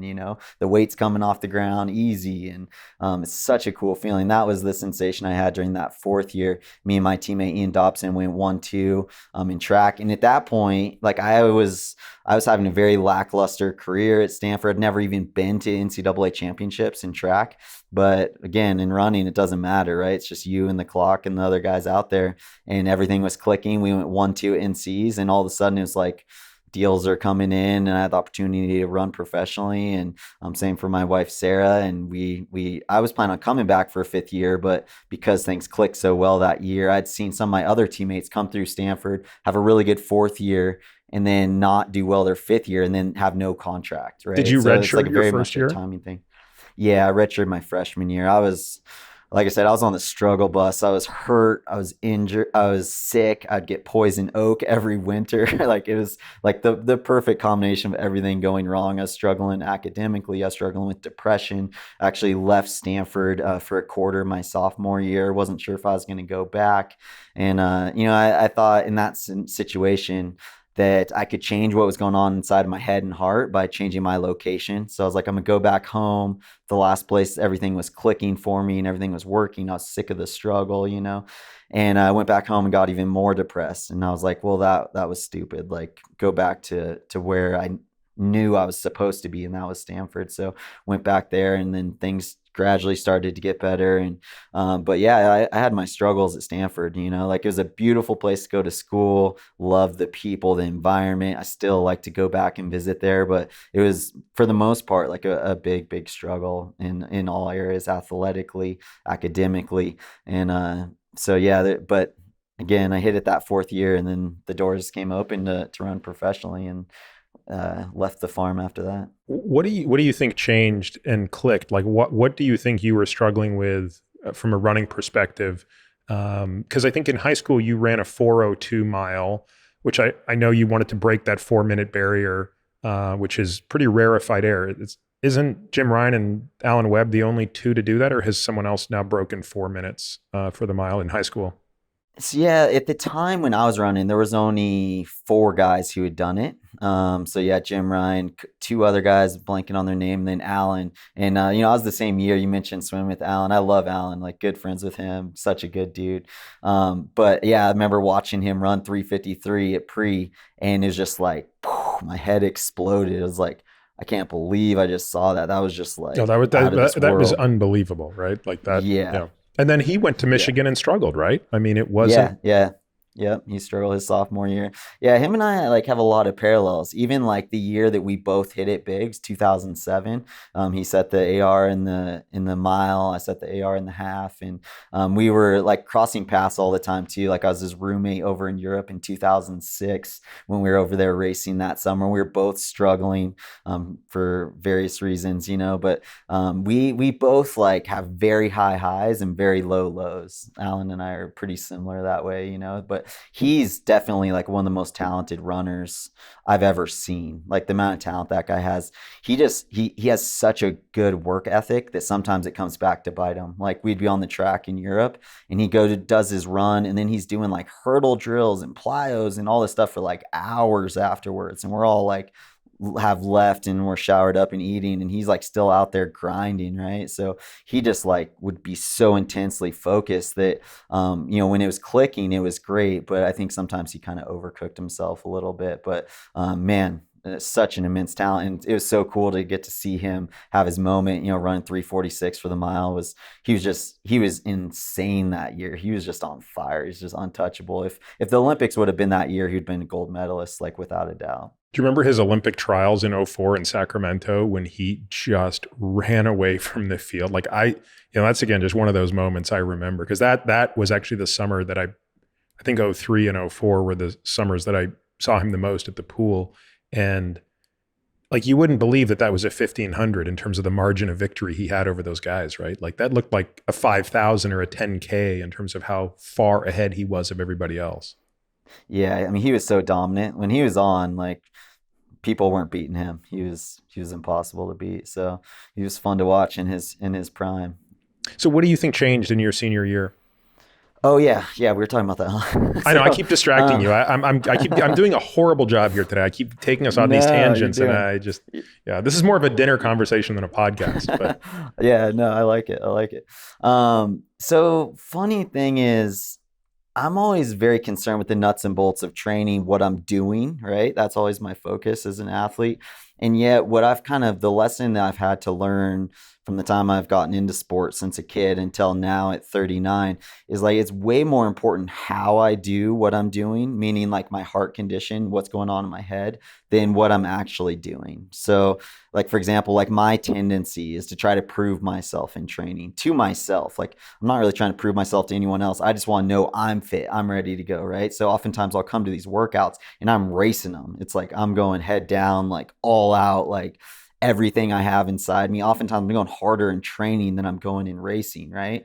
And yet like that is not the best way for my body to absorb the work. Like I need to be making deposits, not making withdrawals when I'm training. So if I go into these workouts confident in who I am, knowing the purpose of the workout, then I'm in a much better place. I'm absorbing the training a lot better. So what happened, to answer your question, was my identity was all wrapped up in my performances, right? So, and that's why I was struggling with depression. Is I would look in the mirror in the morning, I was struggling with my running, I was hurt, I was frustrated with how things were going, I wasn't getting better, and so I just saw myself as a failure, you know. And it's very difficult to have that happen every single morning. Get up, look in the mirror, failure, failure, failure, failure, you know. And so when I went back home, like my faith has always been a huge part of my life. And I started to realize like I need to see myself how God sees me, and how God sees me has nothing to do with my performance, right? It's like, think about like your kids, right? Like you don't really care how good they are at a certain sport, right? Like you love them right, it's just for unconditional. who they are. Yeah. And so like, can I love myself that same way, right? Oftentimes, like we're able to love other people and treat other people a lot better than we actually treat ourselves in our mind, you know? And so I started to kind of get to the bottom of that and be like, you know what? Like God loves me regardless of how I do. So I'm going to choose on a daily basis. It wasn't a one-time thing. It's still something I have to cultivate to this day of like, I'm going to choose to love myself regardless of how I'm performing, right? Like what really makes me special has nothing to do with how fast I am or how much weight I can lift or any of those things. And as that began to sink in, it took all the pressure off myself. Like I was just carrying around this like heavy burden to every single workout, every single race. Because if I wasn't proving to myself that I was important by running fast, I was hating myself, right? And so as I took these weights off and be like, no, actually, I'm cool with who I am. Like, actually, I love myself, whether I have a great workout or a bad workout. that just took the weights off. And it also made me fearless too. It's like, okay, now I can go out and just air it out, and I'm going to fail a bunch of times and I can live with that. I'm okay with that. Right. So there's something powerful about coming to peace with the worst case scenario. And it might sound like a place you shouldn't go before a race, but oftentimes I do like to go there. I'm like, okay, like I could go out with all these African guys, go out in under 62 minutes for the half marathon en route to a marathon at Boston. I might blow up, might not work out. Like, but hey, I know I can handle that. I know I'm okay. I'm cool with myself if that happens. And I'm gonna give myself a shot to like, and I think that's what we're kind of lacking for a lot of American distance runners is the willingness to put yourself out there, to take a big risk. And that's what the Africans, their mentality is just like, no, you just go with the lead group. And if you blow up, don't take it personally. Get up and go again the next time, right? Like they don't take their failures personally. Whereas like Americans, myself, like I take it super personally, right? If I fail, that means I'm a failure. For them, it's like if they fail, like that's just a part of the process. Who cares? Like just go again, you know? So as those weights were able to come off me, my approach to workouts, to races changed. Things started to click a lot better. A big thing is I learned also too, like I didn't have to beat my teammates in training anymore. Like I could just work with them. I didn't have to try to drop them. Even if I could drop them, I was like, I don't need to. Like I'm secure in who I am, you know? So that was a huge shift. But again, it wasn't like all of a sudden and bam, the results came. It was like years and years, and then it turned into something. So that was really the most freeing thing I think I've experienced in my career in terms of what's going on internally that freed me up to enter into my full potential in running. And despite how much of just this kind of very friendly person you are, I would imagine that you kind of alienated a lot of teammates when you came in with that mode of every workout is hammer time. Yes, 100%. Like I would go home over the summer, and usually it's supposed to be kind of like chill base building training, right? And I would just train my brains out. And I would come back and I would just be blasting everyone all the time. Yeah, I remember talking to now like one of my good friends and teammates, Ian Dobson, and he's a big reason why I did so well coming out of Stanford in my first years as a pro runner. He's like, dude, yeah, we used to like not be a fan. Like you're just always trying to like you'd always come back in super good shape and you're just always taking it to us. And that changed like as I was able to work with guys. I got along a lot better with them, and I just learned like just communicate with people, right? Like if I tell these guys like I'm working out with my teammates, hey guys, like I'm feeling really good, I'm just gonna go a little bit quicker if that's cool. Like that's a lot different than just like taking off without saying anything. So like for people who are working out in like group environments, like it's crazy just how that little communication within the group can really shift things, the dynamics of the group, and make it to where like everyone's cool with what's happening and you're not just like throwing in random surges. And there's a lot of that goes on in running, you know, within groups. Like there's races and different characters and people who can't work out in groups, and it gets a little bit intense at times. But if the communication is there, like guys can work together and actually make each other better. So when you turn pro, is that what, '05? Yeah. And I think your lead sponsor is ASICS at the time, right? Yep. Correct. So had it entered your mind yet that you would find your sweet spot in this half marathon to marathon world, or were you still thinking, I'm going to be a 5K, 10K guy? Like what were you thinking in '05 was going to be the place where you would make your mark? Yeah, so I never thought I'd run a marathon, right? So I grew up like loving the movie Prefontaine, and you know that scene where he's like, "No one's gonna tell me I'm not fast enough," you know. But like the truth is, like I wasn't fast enough. And I wanted to be a miler, right? And kind of like what we're chatting about earlier, the importance of speed. It's like only having I ran 50 for 400 in high school. But only having that kind of speed limited my upper end potential. I mean, in the 5,000 meters, guys are closing in 52. So if your top end speed is 50, like you're gonna have a hard time closing in 52, right? So Your best 5K is like 13, 16. 16. Yeah, And put correct. that in perspective. What's the American record in the 5K? Good question. Where's it at now? It's around 1250, give or take. Yeah. So at the time, like that was one of the faster times coming out of college. You know, things are definitely shifting a lot with, you know, the new shoe technology and stuff in terms of times. But yeah, at the time, like that was a pretty solid run. So, and that's why like coming off the wake of that, I spent a year professionally, just focusing on the 5K. Didn't improve at all over the 5K. My 5K stayed roughly the same. I think I ran like 13:20 something, 13:22 the next year. And the Beijing Olympics were kind of on the horizon. The trials was coming up the following year. And it's kind of one of those things where I was like, I got to figure out, like, my vision for my running was always to run with the best guys in the world. And what event not am I going to be most competitive in here? And, I'm 23 years old. I got to figure this out. And so there was all of a sudden an openness to longer distances. Whereas before I'd always been, like I said, very closed minded, just being like, I just want to be a world-class miler like Alan was. So how many half But marathons had you run before Houston in '07? zero. That was your first half marathon. Yeah, that was my first. I had run a couple 20Ks, which is essentially the same thing. It's like a K less, right? So, but yeah, I got worked on the track that first year. And I'll never forget, I was in London. I was racing against Bekele, which is the world record holder at the time, over 5,000 meters.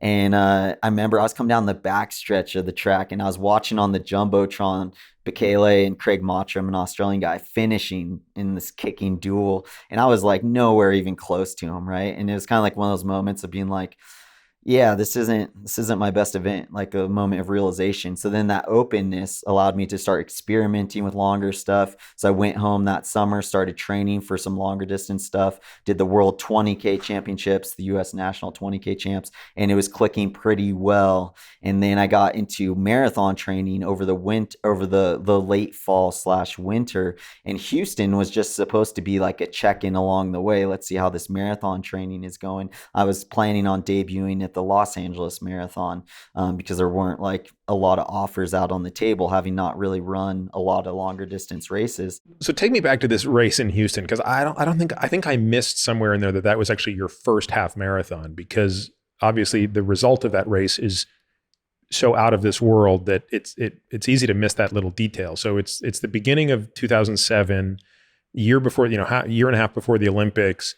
You're sort of trying to figure out where you belong in this running world. You show up to Houston. And at the time, the American record for a half marathon is 1 hour and 55 seconds. So tell me what you're thinking at the start line. What are your expectations? What are you there to prove to yourself? So I had written down on my hands, this was like before the days of like a GPS watch that isn't overly cumbersome, like they had the big old brick ones, but not like little nice ones. So I was just using a Timex watch, right? And so I had written down on my hand like 3 different categories of times that I was going for. So like one, if I was having an A day, and that was like just under American record pace. One, if I was having a B day, which was like 61:30 or something, and one for like a C day, like 62 flat, right? And like I said, training was just going phenomenal, like where I was blowing my own mind. But more like it's the feeling, like that's what I love the most about athletics and about running and about that day. Like I described Houston as being like heaven and hell at the same time. It was heaven because like I was floating the whole time. It felt easy the entire way. It was insane. Like the coolest sensation, one of the coolest bodily sensations I've ever experienced in my life. And if I could go to heaven and experience that feeling of running like that every single day, I would. Like it was unreal. But the reason why it was also hell and it kind of haunted me is, especially all throughout my running careers, I could never get back there. So it is my best half marathon by far. I never broke 61 again, and I can never figure out how to And get back to that you went place. 59:43. 43. And, So you obliterate the American record. Like that's over a minute off the American record. Right. And so I was running, going back to the story of the race, like the first mile, I was just going out, and, now we have so much science and technology and heart rate we can go off of. And we're looking at our watch a million times. But again, I'm just looking at like my normal Timex watch. And so what's happening in my mind in that first mile is I'm literally like going into my mind's eye, picturing myself back on Green Church Road in Mammoth where we trained, and being like, if I was running a 13-mile threshold, could I maintain this effort that I'm currently at? And the answer was yes. So I was just rolling with it, right? Came through the first mile, was like 5:35. I was like, that felt too easy. Like I wasn't supposed to be running this fast, but that just felt too easy. So let me just like notch it down a little bit more. An effort that I know, again, going back in my mind's eye, I know I can hold this effort to the finish. And the next mile was like 4:32. And then the next mile was like 4:28. And I was just like starting to scare myself a little bit. I was like, okay, like, let's not screw this thing up. Like, obviously, you're going to have a heck of a day today. No one else is around. Like, Meb's in the race and all those guys. Like, from the very first mile, it's just me and the roads, right? But it didn't even matter. Like, I was so mentally clicked in, and like, everything was just firing. Is just like all how it was supposed to be, right? Like the most magical sensation like I've ever had. And so I just kept pushing and just again like it's waiting for it to get hard almost, and it never did. Like I had one issue out there around mile 9 where my stomach got a little bit turny, because over a half marathon we're not taking in any fluids if the weather's right, the cool conditions. And it was a nice cool perfect day to run in Houston that day, flat course. And so I wasn't taking in anything. Around mile 9 my stomach got a little bit upset, and that passed a couple minutes later. But literally like it was easy the entire way. Like I'm still super curious, if I had pacemakers and if that was a full marathon, what I could have run that day. Because, I got myself back in really good shape, but never that kind of shape over half marathon again. And looking back on it, that's why like I'm such a big proponent of speed now, right? It's like I had spent not just the last year focused on 5K development. I had spent my entire running career from the time I was 13 for 10 years until I was 23 working on speed, working on five. And then all of a sudden I piled on marathon training where I'm hitting longer thresholds, higher volume than I've ever done before. And bang, there it is. Right. And so that's why that 5K speed, like I can't emphasize it enough with my athletes I'm coaching now. Like the further away I got from that 5K fitness, the harder the half felt, the harder the marathon felt. But that day in Houston, it's like a warm knife through butter all day long. When you crossed that finish line, did you feel like, I actually could have gone a little bit harder? Yeah, that's interesting, right? Because I'm talking about how easy it felt, yet like I wasn't like leaving anything in the tank necessarily. So I felt like I was running as hard as I ran in practice. But I mean, if you go back and watch like YouTube video of me, like I didn't. And that's why like when people do like Kipchoge breaking too, like he didn't look crazy tired after that, right? But there's also, you get this huge hit of adrenaline when you come across the line, do something like that. Like breaking 60 was kind of a lifetime goal for me. And then to go and do it my first marathon. And like Peter, it was crazy too. Like, so my parents were on the lead vehicle. My wife was on the lead vehicle. My agent, my coach, they're all on the lead vehicle. So I'm literally staring at them the entire race, and they're not allowed to cheer or anything. But, like any athletic performance that I've done, like I was just a piece of the puzzle, right? Like it wasn't all me. Like my mom, like she provided the safe place for me, my refuge. Every time I would come back all rattled because I had a bad workout, I got hurt or whatever. Like she provided that home, that provided that refuge. My dad was my coach. My wife was there for me through the depression at Stanford and all the times, all the good, all the bad. And so staring at the people who are your team the entire race was like hugely emotionally empowering for me as well. So I'll never forget, I was actually, they get to the finish line, the lead car, they kind of zip up the road a little bit, but they drop my parents and Sarah, my wife, like 200 meters before the finish line, and that they have to they're like running back to try to get to the finish before I get there. So I'm coming down the finishing stretch and I see my mom just like booking it, like trying to make it to the finish line before I get there. And I actually passed her. She didn't make it. So like, if you look closely in they might have blurred her out in some of the pictures, but like she's in the back, like sprinting behind me. But yeah, I'll never forget like coming across the finish line, giving my parents a big hug, giving my wife a big hug, my coach. And it was kind of the sensation of like, we did this, like it wasn't so special because I felt like I had done anything incredible, but it was like we all did this thing together, and it was just an amazing lifetime moment that I'll never forget. Now, from a professional standpoint, how much did your life change in that moment? Because that really puts you on the map as America's great hope for the marathon in 2008, right? Yeah, I mean, it was huge. I went from, like a guy who was decent on the track, NCAA champ. So I had a little bit of credentials behind me. That put me inside of the top 10 all-time performers over half marathon. So it was kind of like all of a sudden this moment of realization of like, oh, dang, like I have a chance at this. Like I have a chance at medaling in Beijing. There was just the excitement of like, I found it. Like I felt like I'd been hitting my head against a wall for so long with the shorter distance stuff, just wasn't quite clicking, right? Like it just wasn't quite me. And that day in Houston is like, this is what I was created to do, right? And I think we all have this kind of experience in life where we're kind of searching out, like, what am I here for? Like, why was I created? Like, what is my giftedness? When you find like that area where like, this is why I'm here. This is how I was made to, this is what I was made to do, right?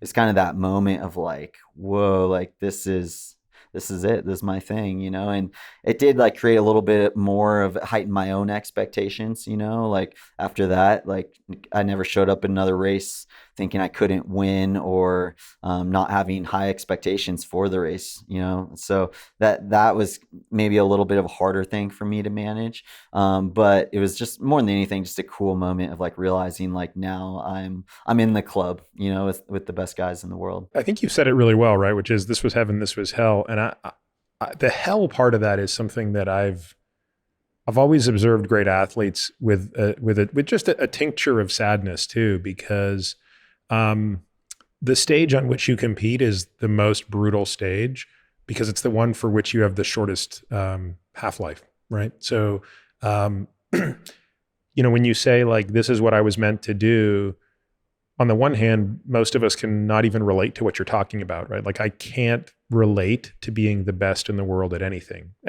I couldn't relate to being the 1,000th best person in the world at anything, right? Physical, not physical, doesn't matter. But now when you take that thing that is your gift and you acknowledge that, well, actually it's something that is very fleeting, right? Like there's a very narrow window in your life in which you get to be really good at this. And by the way, as a runner, technically it's a day, right? Like you're going to have a single best run. And you don't necessarily know when it's going to be. You might be very good for a decade, but there's really going to be a time when you look back and say, that was the best I could ever do. Obviously, for the half marathon, we know when that day was. 4 years later, it would be your best marathon of all time. But I think for some people, I would imagine at least, that makes being a retired athlete or an athlete who's past his or her prime a very difficult process. Do you talk with your athletes about that, even though they're on the upswing, right? They're in the part of the, hey, I want to get better. But do you spend any time with them talking about, hey, this, first of all, enjoy this like crazy because it's going to be gone, and it's going to be gone probably by the time you're 30 and you have the rest of your life to not be the best at this thing. And secondly, here's how you can prepare for that. Yeah, absolutely. I mean, I talk a lot with my wife about that because she's 38, turning 39 in April, and she's actually running the best stuff she's ever run still, which is incredible. And I think speaks to like why women age better than men in a lot of ways. But what was really impactful for me at the end of my career was this moment. I was in an airplane, I was looking out over everything and just trying to get clarity about what was going on because I just been through 4 years of massive struggle, right? And what I felt like, I was just kind of like having a little prayer session with God. And what I felt like, what I was sensing is just this reminder that it's not meant to last forever. Because I think, like you're saying, Peter, it's like when you're in it, you feel like it is going to last forever and it is supposed to last forever. But that's actually, though, like what makes life so beautiful, right? Is that like nothing lasts forever, right? It's like what makes the sunset so beautiful. It doesn't just stay in the sky forever. It's what makes life so special because it's not just going to go on forever, right? So having that moment of realization that it's okay for it to not last forever. It's okay that like that was my day. And I savored it for everything it's worth, right? And that's absolutely what I tell my athletes as well. Like savor every second of it, right? But life is going to change. You're going to enter into new seasons, and life is beautiful every single day all around you, right? So like having this perspective of like, yes, this is very important. This is what we're going after, but like true beauty is around us all the time if we have the eyes to see it and the ears to hear it. And so like removing ourselves from performance some ways can be super, super helpful, not only as we transition out of sport, but even when we're in sport, and just being like, this is something that is adding to my life. It is not my life, right? And like, I can have this day in Houston, have this very beautiful experience, this very magical day, but I can actually just go for a walk outside my house and look at the trees and look at the sun and the stars and be outside in the moon and get the same kind of like gratitude for life just by simply entering into nature and being fully present in it, you know? So I've definitely, like, my perspective has changed. I was for a long time just all wrapped into this performance, performance, performance, performance, you know? And it's easy to be that way. And I do enjoy going after performances. I love like seeing growth, seeing change in the body, seeing adaptation, going after big goals. Like, I love, that's still very much who I am. And I think that's something that helps people transition out of this sport. A lot of people talk about having a sense of identity loss when they stop doing whatever their sport is. But for me, like, I had to figure out, how do I stay true to who I am? Because running was just an expression of who I was, right? And it was like my painting, right? But now, like, I have to find another mechanism to express who I am. So I'm doing that like in the lifting space and these crazy challenges that I'm doing. I'm still like finding a way to express myself. And I think that's what, as humans, like, we want to have that experience, right? Like, we're here for a reason and we want to express ourselves on our canvas, whatever it might be. And when you lose that ability to be able to express yourself, that's when things can get dark pretty quick, right? So, like, for people, for my athletes who are transitioning out of the sports, being like, okay, like, how do you stay true to who you are? Like, I love physical challenge. I love seeing growth. And so I'm going to express it now through lifting. And that's going to come to an end at some point. And then I'm going to find another way to express it. But I think as long as we're continually finding ways to be ourselves and to express ourselves, we're going to be happy individuals. In some ways, your experience post this amazing breakthrough in the half marathon is kind of paralleled in a way with what happened in 2011, right? So you go into Beijing in '08, in some ways with the expectation of the running world on your shoulders, like, you're going to medal in the marathon. Your trajectory has been unbelievable. We talked about that race. 10th place finish, still very impressive, especially the way in which you did it, where you went out a little tentative and then had to kind of, try to reel people back and go from 60th to 10th. Now let's fast forward. It's 2011. How were you feeling going into the Boston Marathon that year? What was it about your training that led you into that race so poised to do so well? Yeah, so I had a big transition. So I was training up in Mammoth, and then 2010, left the Mammoth Track Club. And again, like, a big part was like my faith was inspiring that decision. Like, I've always just been a super spiritual person, have a ton of respect from people of every faith tradition and background, But for my own journey, like, I just love that part of life, that spiritual dimension, and I was just really desperate to experience God in some way, right? So decided to leave the Mammoth Track Club and essentially like have God as my coach. But really that just looked like me spending a lot of time in prayer, trying to connect with God. And again, that's where I got this kind of like revelation. It's not about what I do, it's about how I do what I do. Like, that came from that season. So I kind of went through the season, and then I was kind of experimenting with some new styles of training that I'd never done before. And again, like, new stimulus always is helpful for the body, right? So I'd been kind of in the same routine, doing the same structured training, and there's little variations. And of course, tell me a little bit about that, because one of the things my wife actually insisted on today, and I'm not doing a good job of it, though I promise I will, is my wife's a runner, and she really wants to know every detail about your training. And so maybe we can talk a little bit about it here in the pre-transition. So i.e. in the 2010 Mammoth days, kind of what's your volume? How did you warm up? How much body work were you doing? What kind of stretching? All of that sort of stuff. Like, what were the tempo runs like? And then I'm curious to hear what that looked like when you basically became self-coached, right? Post that departure. Yeah, so it's pretty simple. It's like, just to lay out like a quick sample week, like every Tuesday I'm doing interval sessions where you're working on that kind of like 5K specific kind of speed, things like 6 by mile, 10 by K, 800 meter repeats, 400 meter repeats. I've kind of since like gravitated more towards shorter distance repeats, 400s, 200s, things like that. I think that's way more important for marathoners because you kind of want a lot of differential between how fast those Tuesday intervals are compared to your like Thursday or Friday threshold. Prior to your departure, when they were 1 mile repeats and 1K repeats, let's say the main set was 10 by a kilometer or 6 by a mile. That's the main set. What's the warm up? How do you go from, like, when you arrive at the track, what's the first thing you do? So we'd do like 20-minute easy jog, and then we'd come back, do some like dynamic flexibility or maybe some static stuff, but not a lot of static stretching going on.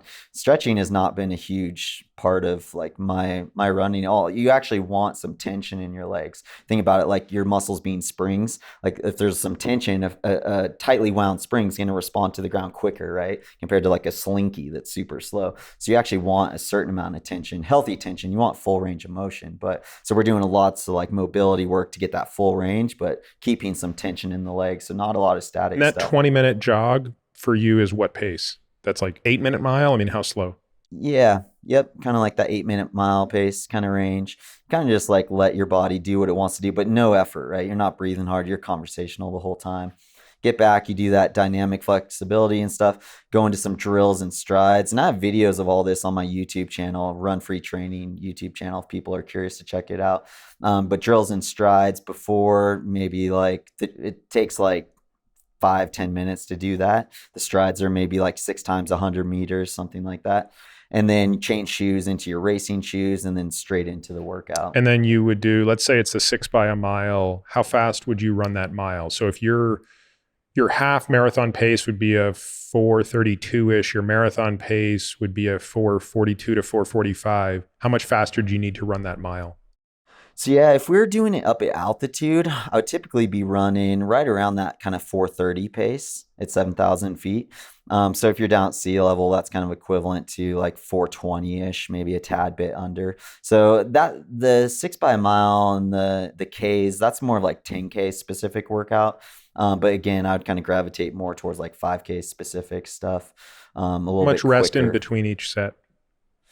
So with the miles, we'd keep it fairly tight, like 90 seconds to 2 minutes. Again, kind of depends. It's like when you're at altitude, you take a little bit more rest, but it's crazy. Like, as you get fit, like you recover super fast. So, and the intensity, it's like, we're not doing like max sprints where those guys got to take like 10 minutes between sprints, right? Like we're very much like when you're doing that 10K range, ideally you're running an effort, you should be able to hold for 10K and you're stopping at a mile. So you're not like killing it.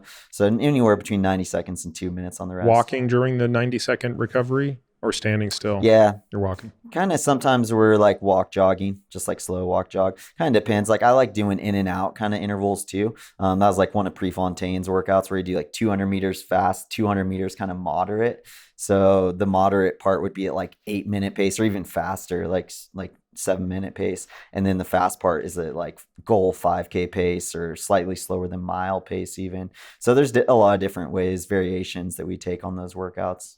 And what would be the cool down at the end of that main set? And then a 20-minute cool down.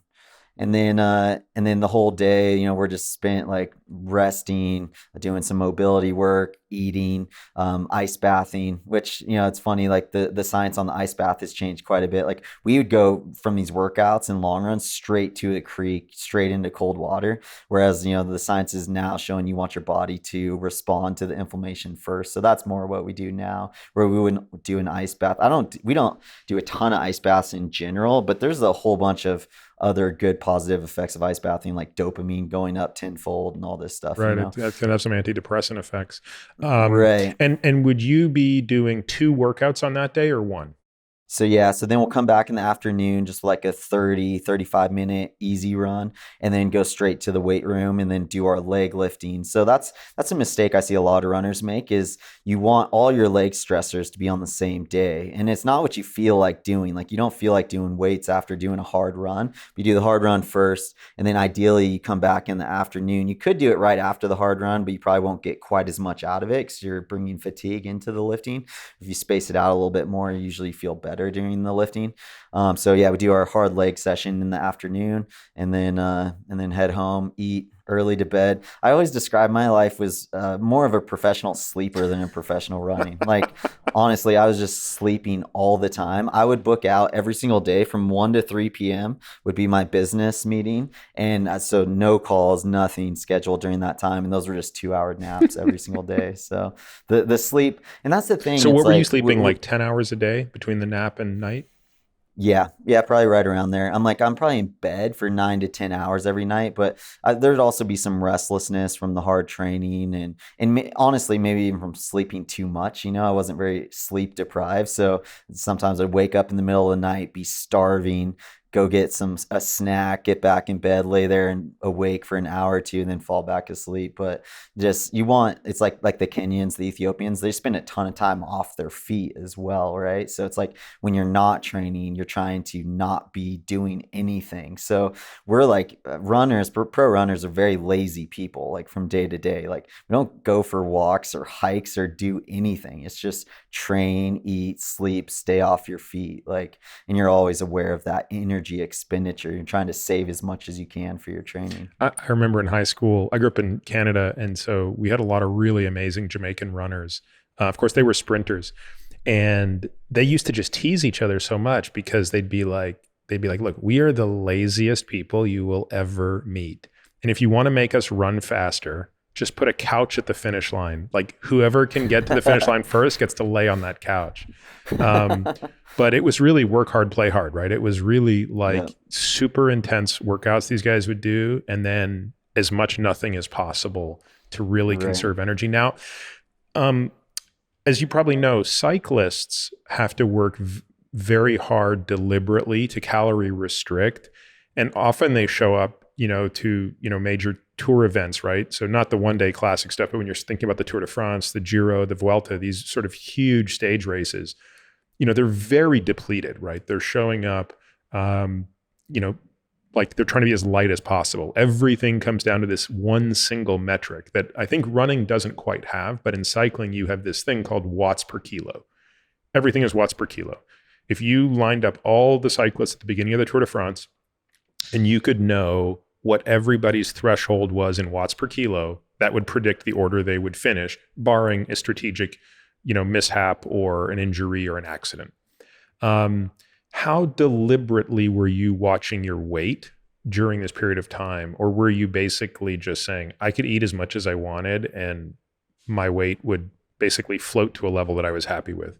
Yeah, no, I mean, I was very specific with it. And, preface all this with just saying, like, it's not the most healthy lifestyle, right? Like, doing what I was doing, training at the level I was doing, wasn't optimal for my health. Like, my testosterone was clinically low every single time I tested it, right? How low? In the hundreds, like 150, something like that. Oh, so you had the testosterone of a woman. Yeah, which is really interesting. Like, how do you run so fast with such low testosterone? I don't understand that. Yeah, I when I finished residency, my testosterone was in the 220s. That's like so it was probably in the low 200s throughout all of residency, and not because of training, just because of sleep deprivation and a whole bunch of other factors. But wow, I that's 100s is staggeringly low. Yeah, and it would kind of come back up when I take these 2-week breaks, right? So going back to the weight thing, I'd get down to, ideally I raced my best at 137. I'm 5'10". I got down as low as 127, but I wasn't, God. if I was less than 137, I was getting worse. Which is really interesting because I was on Lance's podcast and we were chatting about this, and he said he didn't ever feel like he could get too light, whereas I was much the opposite. If I was under 137, it was not good for me at all. Lance was a really big cyclist for his type of racing. I mean, Lance's race weight was like 160 to 165. Which for a guy who's 5'9", 5'10", that's quite a lot of weight for a guy who is such a good climber. And I think today we see guys being quite a bit lighter in that group. Like I think a GC contender today is, God, probably like 140 pounds. 5'9", 140 would be a great cyclist build. So for you to be, so if you're optimal, which by the way, 137, that still strikes me as crazy light. But if you're 137 were you managing up to that weight or down to that weight? Down to that weight. So yeah, I take these 2 week breaks where I wouldn't run at all. And literally it was like donut eating competition for 2 weeks straight. So I'd literally put on like over 10 pounds in that 2 week period. And I hated myself for doing that. Like it wasn't good for me emotionally or mentally, but it worked every single time for my buildup. So again, I'm not saying like athletes should do this, right? But my problem was I was getting so lean and so light. I should have taken a more healthy approach to putting on weight, to being good to my body, shifting my macros around during that time off. And do it in a healthy way, not with a bunch of crap like I was doing.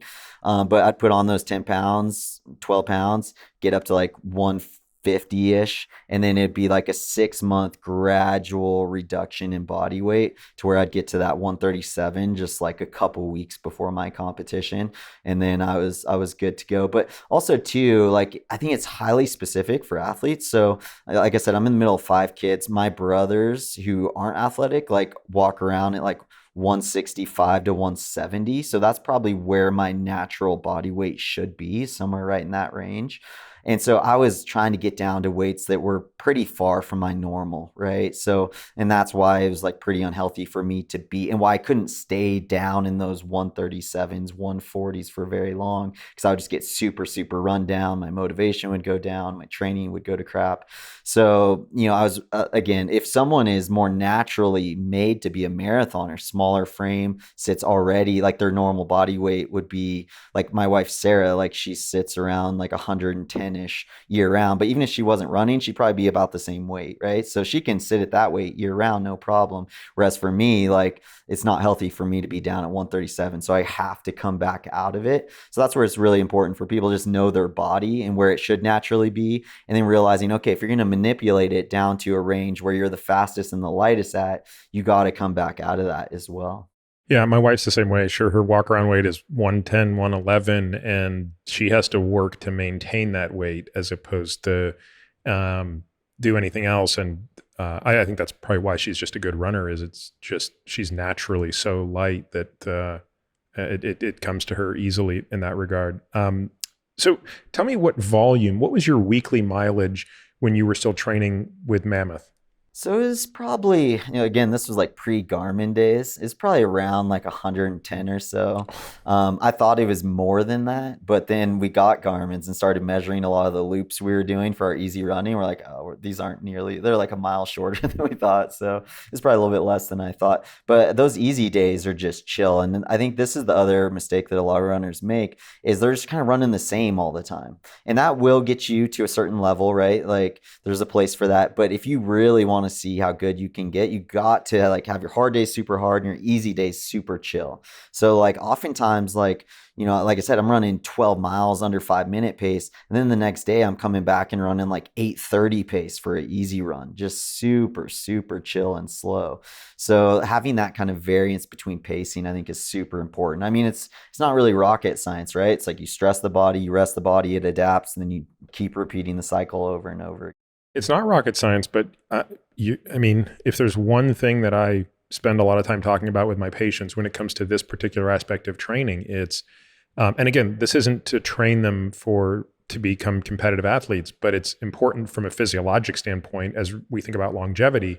It's most people are training in this garbage zone where it's too high in intensity to build a true aerobic foundation and too low in intensity to truly stress the body glycolytically. So, we talk about it in zones, right? So we think zone 2 is how we describe it. And this is, we define it by lactate metabolism.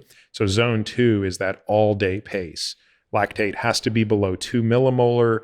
This is a pace you should be able to hold all day. From a metabolic standpoint, you probably can't hold it all day from a muscular and structural standpoint, but metabolically, you should be able to hold this pace all day. And that's easier than, people are used to training. And then at the other end of the spectrum, there's like got to be this real push pace, kind of your 4x4 pace, right? 4 on, all out, 4 off. And most people aren't used to that level of discomfort. So they're kind of in this no man's land.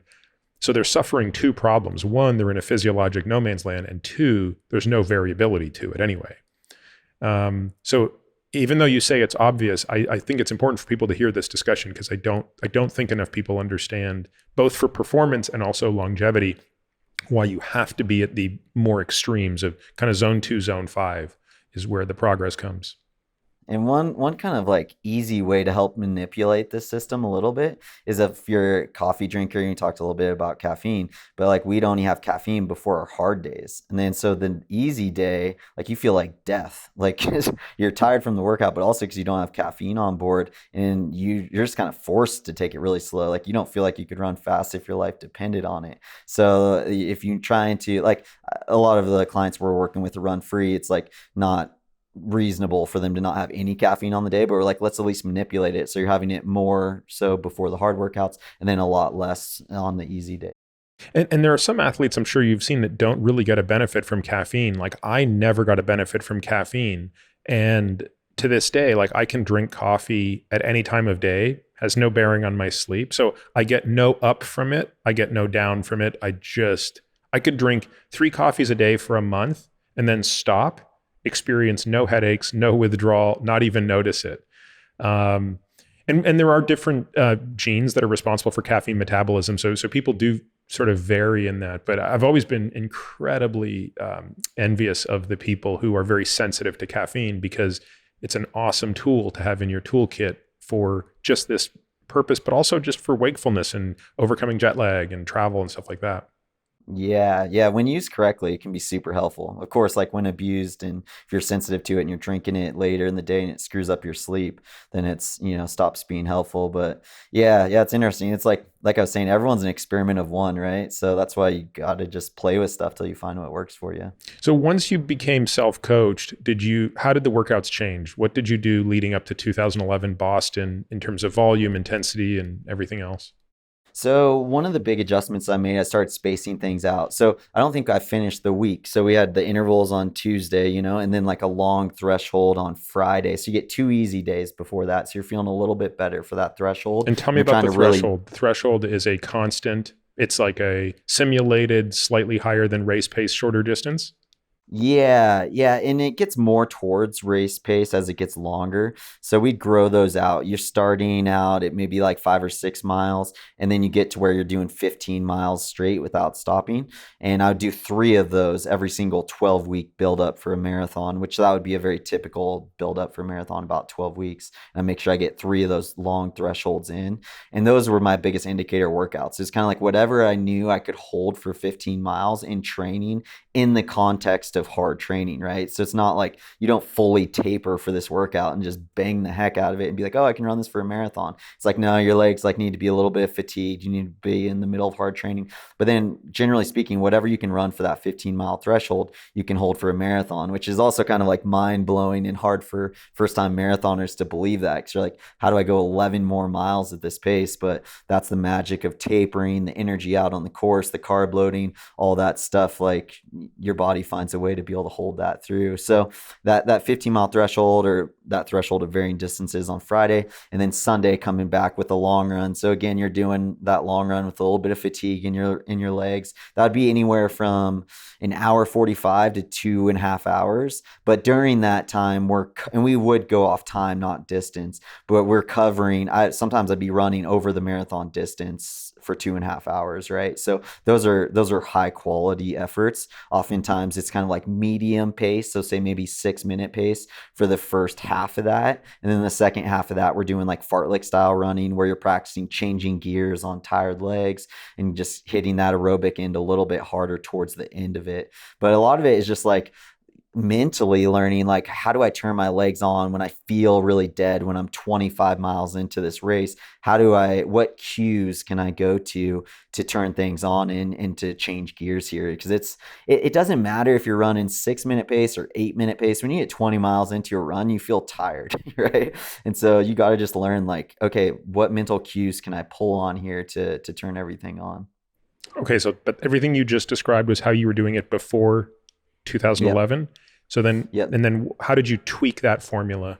So I started spacing things out a little bit more. I started just taking 2 easy days between every session. So I was I was focusing on like a 9-10 day cycle, Hmm. but then I was making those workouts higher quality, bigger. So like one workout that I implemented, instead of saying like those Tuesday short sessions, which just might have been a little bit, again, I think I got too far away from 5K fitness. I should have spent more time developing that. But this workout I absolutely love for marathoning, where I do 20 by 1,000 meters with 200-meter easy jog between each 1,000 meter, and that was done at faster than marathon pace. So the goal is to like drive your threshold down. So you spend all this time doing threshold running at a certain pace, and then you're going just a tad bit quicker than that for these broken up thresholds, and So how covering much quite a bit of quicker? distance in So those. if your marathon target pace for a K is what? Is two just under 3 minutes or just over 3 minutes? Yeah.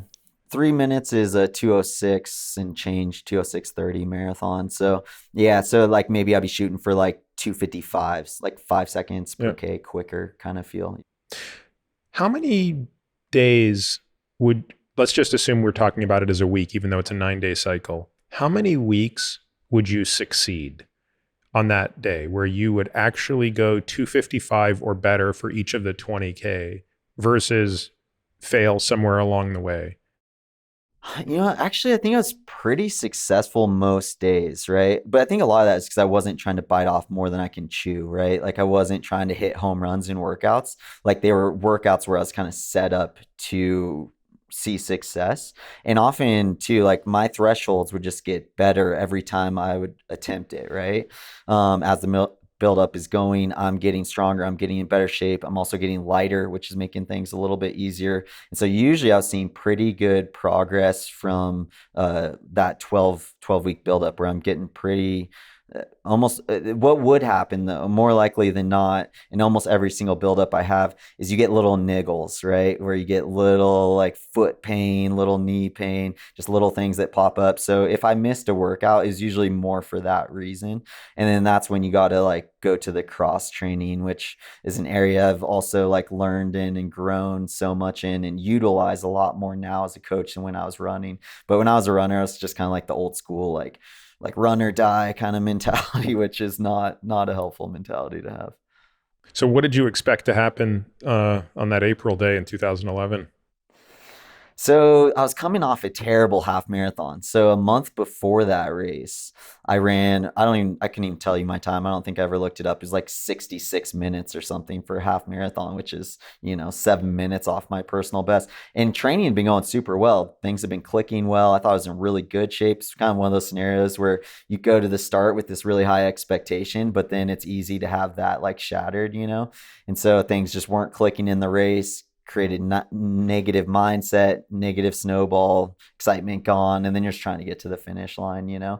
So not a good run at all. Super been out of shape afterwards because I didn't know why. How It's long always how easy long was to that before the Boston a Marathon? month, a month out, yeah. And so that's one that you want to go well to create confidence, right? And again, I had no reason to describe. I didn't know why it went so bad. Nothing I could put my finger on. So those are the hardest ones to manage mentally, right? So, but I got back up and just started training again. And I've found this over and over again, not just with myself, but with athletes like coach. Oftentimes, like these races, when you're in heavy marathon training, won't go well, but then they'll turn something on inside of you. It's like neurologically, all of a sudden, you're like firing.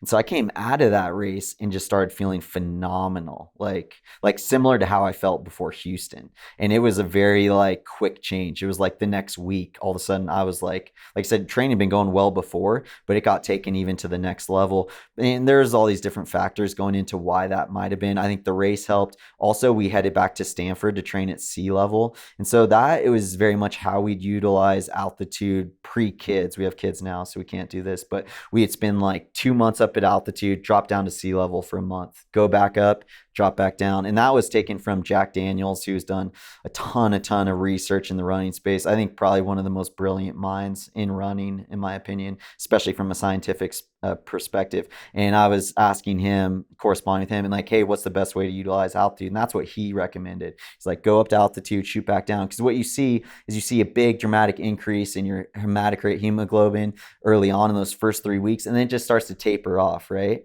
And so then you head back down to sea level and it's going to go back down, but then you see when you come back up to altitude, again, another big dramatic shift. So you just always want that shifting up, right? So that's what we were doing. We headed back down to sea level. And again, there's positives to training at sea level. Like I'm sleeping way better when I'm at sea level. I'm running faster, able to do workouts I can't do at altitude. And so things just started clicking like crazy. I was doing, again, I also started having caffeine every single day. And that was the first time in my career I started doing this. And so I started running my easy runs a lot quicker. And I have no idea if this like was something that was obviously it worked, but I don't know if it was and despite of this or because of this, you know. But I was running a lot of my easy runs at like 5:30, 5:20 pace and just like floating through it, just feeling even like the day before the race, do an easy 30-minute run plus like 6 by 100 meter strides. That's kind of a custom run for us before the marathon. Like I'm so glad Sarah wasn't there, my wife, because she would have killed me for running as fast as I did. I was by myself and I was just hammering. I was running like 5:30 pace, but it was just easy. I was just floating, wasn't even breathing. What would be the difference in your hematocrit? How much would your hematocrit vary between sea level and elevation? That's a good question. I don't remember off the top of my head. We weren't super great about doing blood work. I wish we had done more of that. Like we would do it just kind of like it seemed like random times, We'd pop down to the Olympic Training Center, get some blood work done and see where it was at. But to be honest, I can't remember the differences, but it would come up pretty significantly in those first 3 weeks for sure. So yeah, just feeling like $1,000,000 heading into that race. But I did have this like kind of thing hovering over me of like, you just tanked a half marathon kind of thing. But then the day before the race, I remember talking to one of the race organizers, and she's telling me like, like we're supposed to get a really good tailwind tomorrow, right? And I was just, when I heard that, I just lit up inside because I get excited about running fast. Like I'd rather break a world record than win a gold medal. Like that's just how I am. And I remember talking to Bill Rogers, who won the Boston Marathon 4 times, won New York 4 times. And he was telling me, he's like, about once every 10 years, you get a wicked tailwind in Boston and then you can really roll. So he had a year when he got a tailwind. He stopped 4 times in the race to like tie his shoe, to walk, to get water. And he still ran 2:09. And so his words like were in my head, and standing on the starting line in Hopkinton that morning, and I'm looking at the flag and it's just going the exact direction we're going to run. I was like, I'm never going to get a day like this again. Like I'm gonna make the most of it. And I always like to go to the front and lead. Like that was kind of my signature, but I didn't let one moment go by in that race where I wasn't pressing. I was like, I'm going to get everything I can out of every single mile. And so we were rolling. We were like a lot of our miles in the 4:30s during that race. We came through the half in 61:52, I believe was our split. And the race organizer was on a motorcycle in front of us, and he saw our split at halfway, saw the clock, and he radioed his clock guys. He's like, "Hey, you guys messed up the clocks. It says 61:50." And they're like, "Yeah, that's right." And so we were, at the time, the world record, I believe, was like low 2:04. And so we're, under world record pace. And again, like the first half of the Boston Marathon is slightly down. So, and we had the wind at our back. And you have Heartbreak Hill at the very end as well. Yeah, you have Heartbreak Hill, like all through 17 and a half miles till 20. It's like up and down hills. So it's typically known as a challenging, slow course. But again, if you get the right wind and you make the most of it, because these aren't pace races either. Like most fast races, you have pacemakers in there and they're in charge of pace. Guys are just tucked in for first 20 miles at least, and then they're off and running the last 10K. Well, in this race, there's just me at the front just hammering, and all of Africa sitting on my back behind me, enjoying the ride. But I didn't care. I was like, I'm gonna make the most of today. I remember one memory from that race was one of the guys on the side of the road. Like some of the spots, like especially early on in Hopkinton, you're just going through neighborhoods and stuff, people out in their lawn chairs. And one of the guys yelled at me, he's like, "Hey, Ryan, don't let them steal your tailwind." And I was thinking about that for a while. I was like, is that possible? Like, I don't think so, but lots of kind of funny memories from that.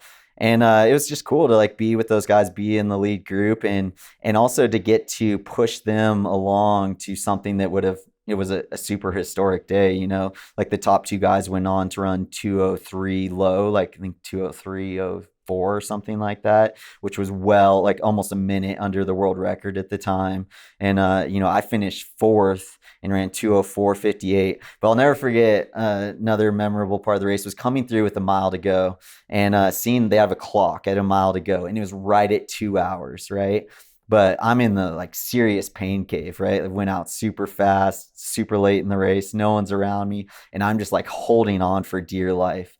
And I was like, I saw 2 hours flat. And I was like, okay, like if I break 5 minutes for this last mile, like I'm gonna be under 2:05. My PR at the time was 2:06:17. So I was gonna run a big PR no matter what. And I was like, 2:05, that's insane. That sounds pretty good, And there's a part of me that is like, just enjoy this last mile, run like 5:30, just soak it all in and just enjoy it. But then there was a part of me is like, you know what? You might never be here again. Like, why don't you just put your head down, grit your teeth and bear it, try to break 5 and get under 2:05. And so that's what I did. And it was a world of pain. That last mile was a blur. The crowds in Boston are just insane though. Like I'll never forget running down Boylston Street and just the crowds just going crazy. And, I was in fourth place, but I didn't even care because like to me, performance shifted away from like beating other people to me maximizing my own potential. And that's what I get most excited about. And it's like that with my lifting too. It's like there's guys deadlifting well over double what I'm able to do, right? But to me, like that's not important. It's about like me optimizing what I've been given, my gift, and also just seeing the fun part of seeing the growth and the improvement, right? So coming across the finish line, I just like put my hands out and just soaked it all in, yelled super loud. My wife was there at the finish to give me a big hug. And it was super special moment. I felt like I'd won the race, even though I hadn't. But one of those moments where it's like, this is again, like Houston, like one of those magical days that, you may never get again. So just soak it all in and enjoy it. But yeah, special day. So, I mean, to me, the most amazing part of your journey is not the successes; it's the way in which you've been able to kind of carry yourself through the failures, right? And I think, you got this parallel between '07 and '08, right? Where, and we see it again now here in 11 and 12. So, how are you feeling going into London? Again, I think the expectations early in that season are very high, right? Coming out of a 2:04, I was like, I'm gonna take a shot at winning this race, even though I'd just been beaten by a minute by those guys. So I knew it wasn't like I was expected to necessarily win, but I knew I had a shot. Like if you run 2:04 for the marathon in those days, like you have a chance to win a gold medal. So yeah, and again, this was a theme going back to Beijing, talking about not putting on the weight after I ran London, leading up to the buildup for Beijing and how that made my training flat. I did the same thing. And this is one of those things where it's like, okay, like having a coach is a helpful thing. Because if I would have told a coach what I was going to do, he'd have been like, that's a really bad idea. Let's just stick with what we know works for you in this situation. And that's putting on 10 pounds. But instead of doing that, again, my heart was good. My intentions were good. I was like, okay, like, again, like faith's a big part of who I am. I really want to hear God. And a way that people use across all traditions to do this is through fasting, right? So instead of putting on 10 pounds, I did a 1 week fast where all I did was How close to the Olympics? train. So let's see, Boston was April 15th and the Olympics were August. So, it was enough time to where I was going to get a full build up for the game. So I had plenty of time to like put on weight and do my usual thing. But again, I wanted clarity on how to train for this thing. And so instead of my weight going from 137 to 150 during that 2 week period, it went from 137 to like 130 flat. And that was just, I started the training in a really depleted state. My body wasn't in a good state. Mentally and spiritually, I was in the best spot I'd ever been, but my body wasn't ready to go at all. It was needing a break after that. But I began my training and came back and I was running pretty well initially. And then it just kind of went downhill from there. And it actually kind of became a miracle that I even made it to the starting line, considering how poorly my training was going. Just nothing was working. And this is what I tell myself in the weight room now all the time, when I'm getting stale in training and not seeing growth. If I'm not eating enough food, if I'm not taking enough calories, it doesn't matter how I'm training. It's not going to work.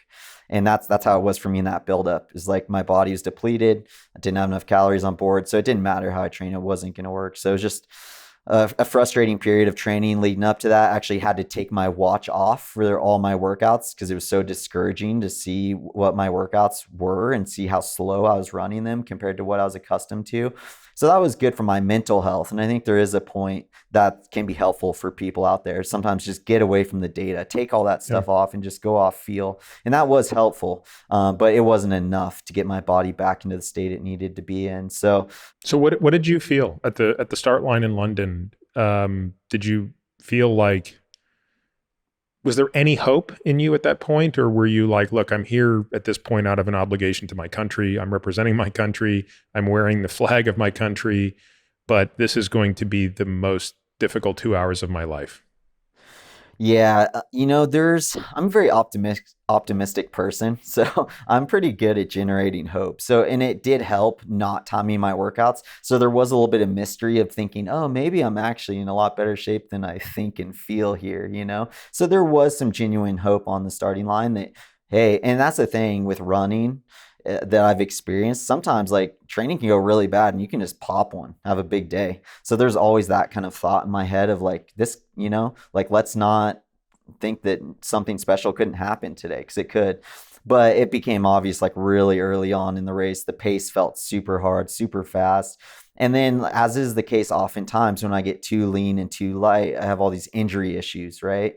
So, like, I had all this hip stuff going on before the race. Luckily, like, my Cairo guy, John Ball, is amazing, had me in one piece on the starting line. But then, very early on in the race, it was like, then my right hamstring started hurting. And that's ultimately what led me to drop out. As I was in the middle of that race, I was already starting to limp a little bit. It wasn't even the middle, it was early on. It was like 7 miles into the race and I was limping. I was like, all right, like, what do I do here? What's the right call? You're trying to kind of coach yourself through it, not give up hope. But then at the same time, you want to be smart because this is my livelihood, and I'm looking out for the long term. And, I was like, if I'm willing to be that guy who like comes limping in like 7 hours after everyone and gets the cheers and inspires people for just hanging in there. But at the same time, like I also want to be good to my body, and I've been not good to my body a lot. And that was just kind of like a moment where I had a sense of clarity that I needed to be good to myself and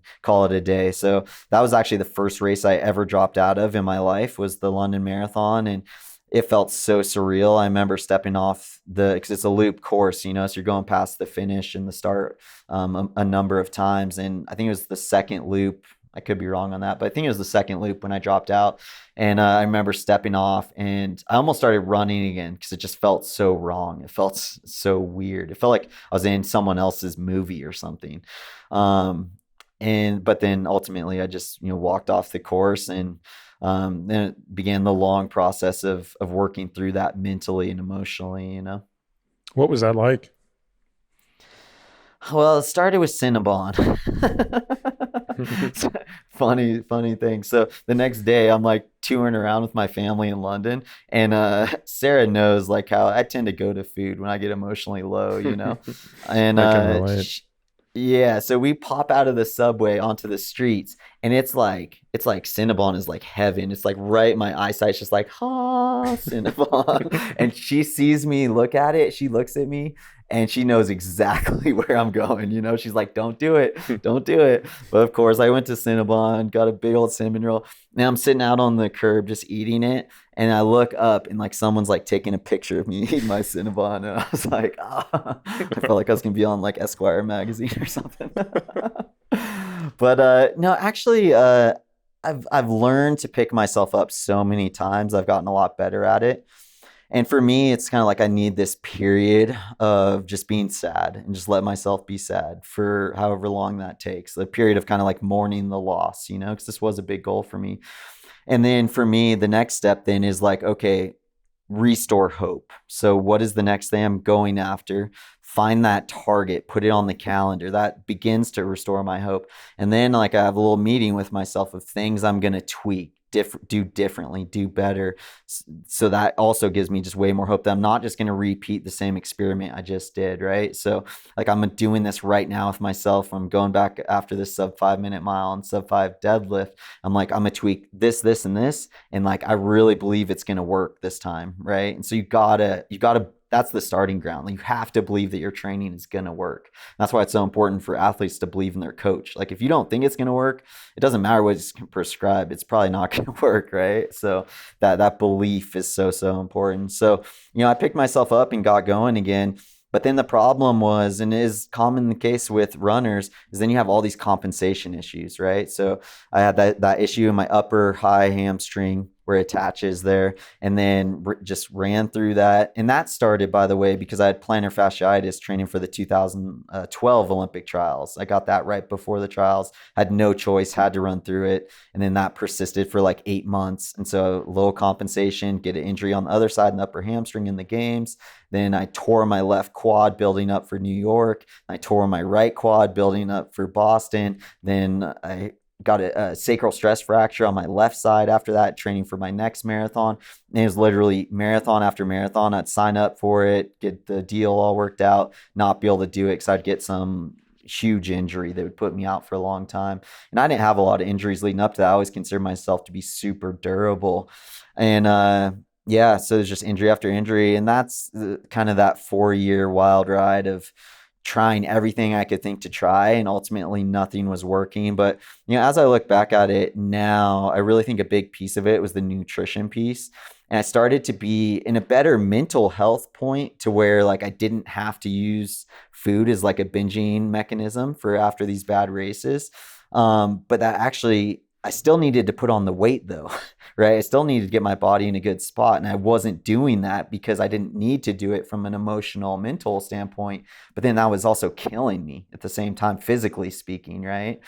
So if looking back at it, I would say that was a big part of why I had so many struggles from 2012 up until my retirement in 2016. And if I could go back and do it differently, I'd actually do something like my mom always wanted me to do, and I never wanted to. And that is she's like, you should just take like 3 months completely off and like not run at all. And I was like, you crazy? Like, I'm never going to do that.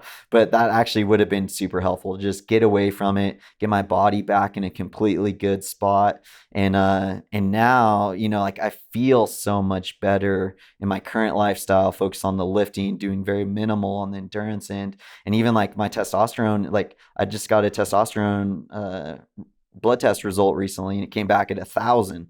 And like I didn't even think that was possible for me. But again, the lifestyle shift, lifting heavy, eating more calories, just having my body in a better state, sleeping a ton, is just, it allowed me to kind of like restore myself. And that was exactly what my body was telling me. It was like, I felt like my body was saying to me, I've given so much to you over the last 20 years. Like, you've pounded me into the ground with 100-mile weeks after 100-mile weeks. Now it's time to give back to me. And so that's ultimately like why I got into the lifting. I was like, I want to get back to my body. I want to build it back up. I want to make it strong. And there's this thing of like, okay, like I did something I was genetically gifted at. Now let me see what I can take something where I'm not genetically gifted at all, the opposite of that. And again, I just love like the challenge. I love lifting hard. So every single day I'm in the weight room, I go to failure, and I know that's not recommended, but that's just who I am. That's what I love to do. So that's what I do. So I feel like in a really good spot now. But I'm curious, like if I would have allowed myself to get into a similar state as I am now, and then went back to the running, how that could have went. But the ship has definitely sailed on that. Walking around at 185 pounds now, or even like I'll go for runs, and it feels like a completely different sport at this body weight compared to 137 pounds. Yeah. And it's even different from cycling. I mean, both sports punish you for the weight, but one of them you feel it much more than the other. I mean, in running, it changes your gait. I mean, my wife, even though she weighs exactly what she weighed before having kids, she's tried to explain to me that the shape of her pelvis has changed since having 3 kids. And she said she has, ever since having especially the boys, because they were so big, she's like, I've never felt the same running again. She's still, waif thin, 110 pounds. To me, looks like she has a nice stride, but she's like, it doesn't feel the same. I don't float anymore. Like literally her pelvis is just in a different shape now. Right. So, that's an example of something that I think women can experience. And then of course, just the change in weight. Yeah, it's huge. It's huge. So what would you say to, someone who says, I love exercise, but cardio is the only thing that matters. And they're not doing 100-mile weeks, but they're doing something cardio every day, and they're sort of averse to strength training. Given that you've experienced both ends of this spectrum and at very extreme levels, how do you think about this in terms of overall health beyond performance? Yeah, I mean, I think when you think of health, you have to think about all these different levels of health, right? So, like, what is your hormonal health like? Because that's going to really affect like your mental health, like how motivated you are, um, like yeah, your energy levels, all that stuff, right? So, I just know from myself, my own experience, like number one, like you can run every single day and be healthy, right? But you do need something to, especially as you're getting older, to offset. Um, how depleting of the body that can be, right? And that's where heavy lifting comes in. And I think I just say the word heavy and I can feel like all the runners being like, I don't want to do that. And I was the same way. I hated lifting heavy. But I think there's ways around that, and like we mentioned BFR a little bit. Like I love BFR for runners. Cause like if you're not, here's the thing with lifting, like I've been lifting super heavy for 6 years and I've never gotten hurt lifting. But that's just because and I have crap form when it comes to a lot of things too. So it's not because my form is good, but I am intuitive in there, right? Like if something's not feeling right, like I don't put on the weight, I don't go down. Like I'm very cautious in the weight room, right? So there are ways to like lift heavy and healthy. So like for runners, for example, the stuff that I love to prescribe to our runners are hex bar deadlift with the handles up. So you're not going down as low. You're not loading up the lower back as much. That's a much more running specific strength that is going to be great for your power development. I also love half squats, for the same reason. Like a lot of running is just hip extension, right? It's like every time your foot contacts the ground, your hips have to extend to get out of that position. So we need to do things that really focus on that. So half squat's great for that. And your liability of getting hurt half squatting is way less than butt to the ground. So you can load up the bar super heavy with the half squat, get all the hormonal benefits of lifting heavy, get the bone benefits of loading up a bar and having it on your back and avoid things like stress reactions, get your bone density up that way, and just feel really good coming out. There's just no other feeling than like having a bunch of weight on your back and setting it down. And you just get this like huge rush of like, I don't know what is endorphins, energy, but I always just feel amazing coming out of the weight room energy wise, So there are ways to lift heavy in a healthy way. And then again, like if you don't even have access to heavy weights, you can do things like BFR. And I've been playing a lot with BFR, and I really like the feel of that as well. And I think it's a way for runners who are maybe skinny, more concerned about getting hurt, to get the same benefits of lifting heavy without having to put a bunch of weight on the bar. Do you ever have runners run in blood flow restriction? I, for the first time, really like a couple of weeks ago, did some sets on the air bike. So like, those Airdyne bikes. I did like 2-minute sets with heavy BFR on my upper thighs. And I remember thinking, I remember not knowing what to expect, right? I remember thinking, okay, for 2 minutes, I should be able to hold 300 watts or whatever. And it's like, no freaking way. Like I was struggling to hold 200 watts for 2 minutes. And it wasn't that my heart and lungs were blowing up. It was like just the absolute pain in my legs. So I thought that was kind of interesting. And I was like, I wonder if, I was still cycling, like if this would be an interesting form of cross training. I don't know if it would translate to running because I can't really walk when I'm in the full BFR. So maybe it just wouldn't work. And maybe it's only amenable to being on a bike. But, and I also think there's certain exercises, like I once stupidly tried to deadlift with BFR. It was very lightweight, but I also thought it was altering my form a little bit, and I didn't think that would be beneficial. So, Right. but I love Yeah, it. I do BFR every day that I lift. I do at least 1 to 2 sets. that's interesting. I'm definitely going to try the BFR on a run next time I go for a run. I'll be curious to try that. Yeah, you won't be able to go as heavy as you do for, it's like, at least on my device, it allows me to select like low, Yep. medium, or high intensity. So maybe if you set it at a lower intensity, but if anyone's going to experiment with it, it's you. So I'm curious to hear what you think. Yeah, I'll try that out. Something else I wanted to ask you about, which is, we talk about sports like cycling where drug use is just the norm. There's never really been a clean era of cycling. We're probably in the cleanest era now for the last 10 years. But there was just no way you were going to be able to compete and be one of the 10 best cyclists in the world if you weren't using a performance enhancing drug, non-negotiable. So if you didn't want to use those things, you were free not to, but you were not going to be in the top 100 or whatever. How much? Well, I guess it doesn't seem to me that distance running has suffered the same thing, right? We see it in track and field all the time. How much buzz has there been about performance enhancing drugs at the marathon level, at the world-class marathon level? I haven't been paying attention to it, but I really don't remember hearing much about it. And I'm curious as to whether or not that's been your experience. And if so, why? Why do you think that marathon runners, which would certainly benefit from tons of PEDs, haven't traditionally used them? Yeah, I think the thing that is the culture, right? So, like for me, I knew guys who 100% weren't on it and were winning races. Meb, for example, he's winning Boston, he's winning New York, he's winning medals. Dina's winning a medal at the Olympics, and 100% no, they're not on it, right?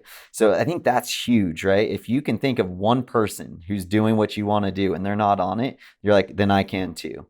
You know, you look at like Lance and the cycling culture, and it's like, if that's not the case, then it becomes very difficult, like to me, to be optimistic on the starting line, right? So, like, I always chose to believe everyone was innocent, even if I heard rumblings, just because, like, I didn't want to be at a mental disadvantage. Like, if I believe this person next to me is on something, then they already got one on me because I think they're just gonna be superhuman because they're on a PD, you know? So I always just believed everyone was innocent. I never like concerned myself with too much about it. And also, like, honestly, I've been around a lot of training groups in the US, a lot of different athletes. I've never heard of anyone talking about taking it, about having access to it. Like, I wouldn't even know the first step to even, like, how do you even find this stuff, you know? Whereas it's not like that everywhere though, you know? Like, I've been in Kenya and they talk about it a lot over there. And I'm not saying like Kenyans are dirty or anything like that, but the culture there is one where it's talked about more there, and I think that alone makes you think more athletes are on it, and there have been like guys getting busted, not just from Kenya but from all over the world, you know. So it does happen Well, and occasionally in running. what are the drugs of choice? Is it EPO? Is it testosterone? EPO, Yeah. yeah. And then there's, you know, lots of like kind of gray line stuff too, where people are just, you know, looking for every advantage they can get and maybe crossing some of those lines, and, you know, with Alberto and all that like stuff. So it's, but again, Yeah, like that's right. I as an forgot about that. athlete, What was the controversy around Alberto Salazar? so yeah, I wouldn't even be able to like, it was a large document of case thing of all this stuff that was supposedly going down. Honestly, like I kind of stayed out of all of that and didn't even follow it closely. So I wouldn't even be able to do a Yeah, good yeah, job I didn't articulating all either. that went down. But you're right. I guess there has been some rumbling about it. Um, Right. you obviously spent a lot of time in Africa. I know you've adopted 4 girls from Ethiopia, which probably speaks not just to your, you know, sort of love of children, but also like how much you've embraced that sort of East African culture. Having spent as much time there as you have, do you have a sense of what makes them great? How much of it is their genetics? How much of it is the environment in which they're raised? How much of it is the training, the mindset? Again, I would imagine if you're born poor in Ethiopia or Kenya, running as a way out would be viewed as, you know, playing in the NFL here or playing in the NBA or in the major leagues. Like it is their sport. So when you think about all of these different factors, what explains the absolute greatness of this population in this really relatively small part of the world? Yeah, I mean it's the perfect storm of kind of everything you mentioned, right? It's like highly motivated individuals who are highly genetically gifted. Like you were talking about your wife's pelvis and it widening. Like there's like I think some theories about their pelvis being really small and that being helpful for distance running. But I mean, like I walk behind my kids on hikes sometimes and just look at how narrow their shoulders are and how small their bone structure is, right? And I'm just like, this is crazy. Like they're just so small. And like I'd be running next to Haile Gebrselassie, one of the greatest Yeah. distance runners of all time. And I remember the first time I ran with him at the London Marathon, I caught up to his group and I was like, I'm running next to Haile. Like this is insane. And I just could not get over how small he was. I was just staring at his back. I was like, this guy is tiny. So I mean, there's like this whole huge like their makeup, their body. And to be honest with you, I think there's a lot more there actually. I think they can run a lot faster than they're even running. Like as I'm curious like their approach to training versus our approach to training, like who's doing it right. Not that it's one or the other, you know, it's probably like a blend of the two, but But you're their thinking if approach they is very adopted different. some of what you've talked about and what Yeah, others have yeah, talked about as far as more strength training, more gap between intensities, they might even be able to be better. yeah, cooling down, Yeah. you know, Yeah, things yeah. like that. What makes Kipchoge so great in your mind? And I mean, I think he really is the greatest marathon runner today. And I don't think that's just on the basis of doing this incredible, feat of breaking 2 hours in a very controlled, unofficial way, but also just his overall marathon performance on the racetrack. What is it about Kipchoge? Have you? I don't suppose you ever ran with him, right? Was he there in 16? No, I don't think we ever we were coming up at the same time. Like we're very similar in age. I don't know his exact age or if he even knows his exact age, but we're right around the same. So we crossed paths a lot. Like I saw him at the London Marathon a couple years ago when I was there. But I think, obviously like genetically gifted, but also his like humbleness. I think that's a huge thing. It's like when you start to think you're great and that you've done all this great stuff, it almost makes it harder to get back there, right? Or to exceed it. It's like when you buy into how great you are, that I feel like it kind of sets the limit on you. It's like that's your cap, right? And he is so like I've never seen anyone as successful as he is. He's got to be getting huge paydays to do these marathons, right? And yet living in super simple place with it, sharing a room with training partners. Like, come on, like how many like multi millionaires do you know that like do that, right?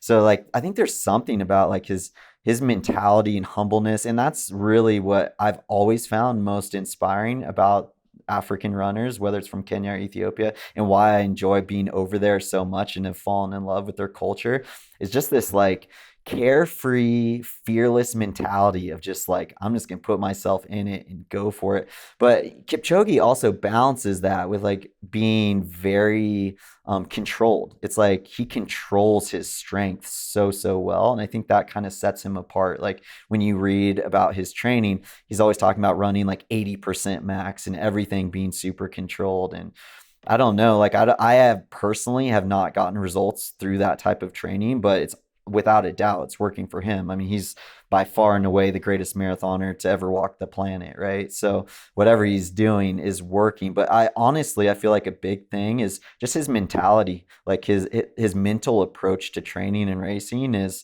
the most composed I've ever seen in an athlete. So I think that's a huge part of it. Do you think we will see a sub 2 hour marathon as an official marathon in our lifetime?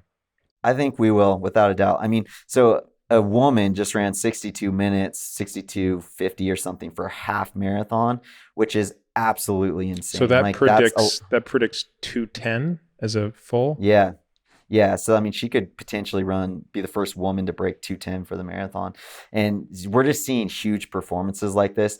And I think, How the much whole of it is the shoe, shoe? Yeah, I was just about to say how much of it right? is the shoes. Yeah, this shoe thing is really interesting because I don't think it's just the technology. Like the technology, without a doubt, like people are running 2 minutes faster over the marathon with these shoes on. Wow. But I think it's affected the psyche a ton. I think what people think is possible now has just been blown up, right? And so now, like, we're just getting people trying to do insane stuff. I mean, like a sub 2 hour marathon, like that would have never happened if we didn't have these shoes. Like, I'm sure even Kipchoge wouldn't have even tried, right? But now it's kind of opening the doors of like what's possible here. And then you see a woman run 62 minutes for a half, and you're like, if she can run 62 minutes for a half, like in an actual race, that wasn't even a setup Kipchoge type Yeah. situation. That was an actual race. Like people can do it in the marathon. So I'm certain we will see it. And who knows too, like what other kind of technological advances will happen in the coming years. But the shoe thing has been profound from technology standpoint, but also from a mental standpoint for athletes. Speaking of a mental standpoint, of all of the stunts you've done, and I've followed many of them, the 7 marathons in 7 days, i.e., 7 consecutive marathons in 7 days on 7 continents, is in and of itself ridiculous, but it's made only more ridiculous by the fact that you didn't train for it. So tell people a little bit about this thing and the extent to which you both got better during it and then kind of crashed at the end, and how painful that last one was. Yeah. So I was retired from pro running, and one of my pastor friends from LA, Matthew Barnett, texted me. He's like, "Hey, I'm doing this crazy challenge, 7 marathons, 7 days, 7 continents."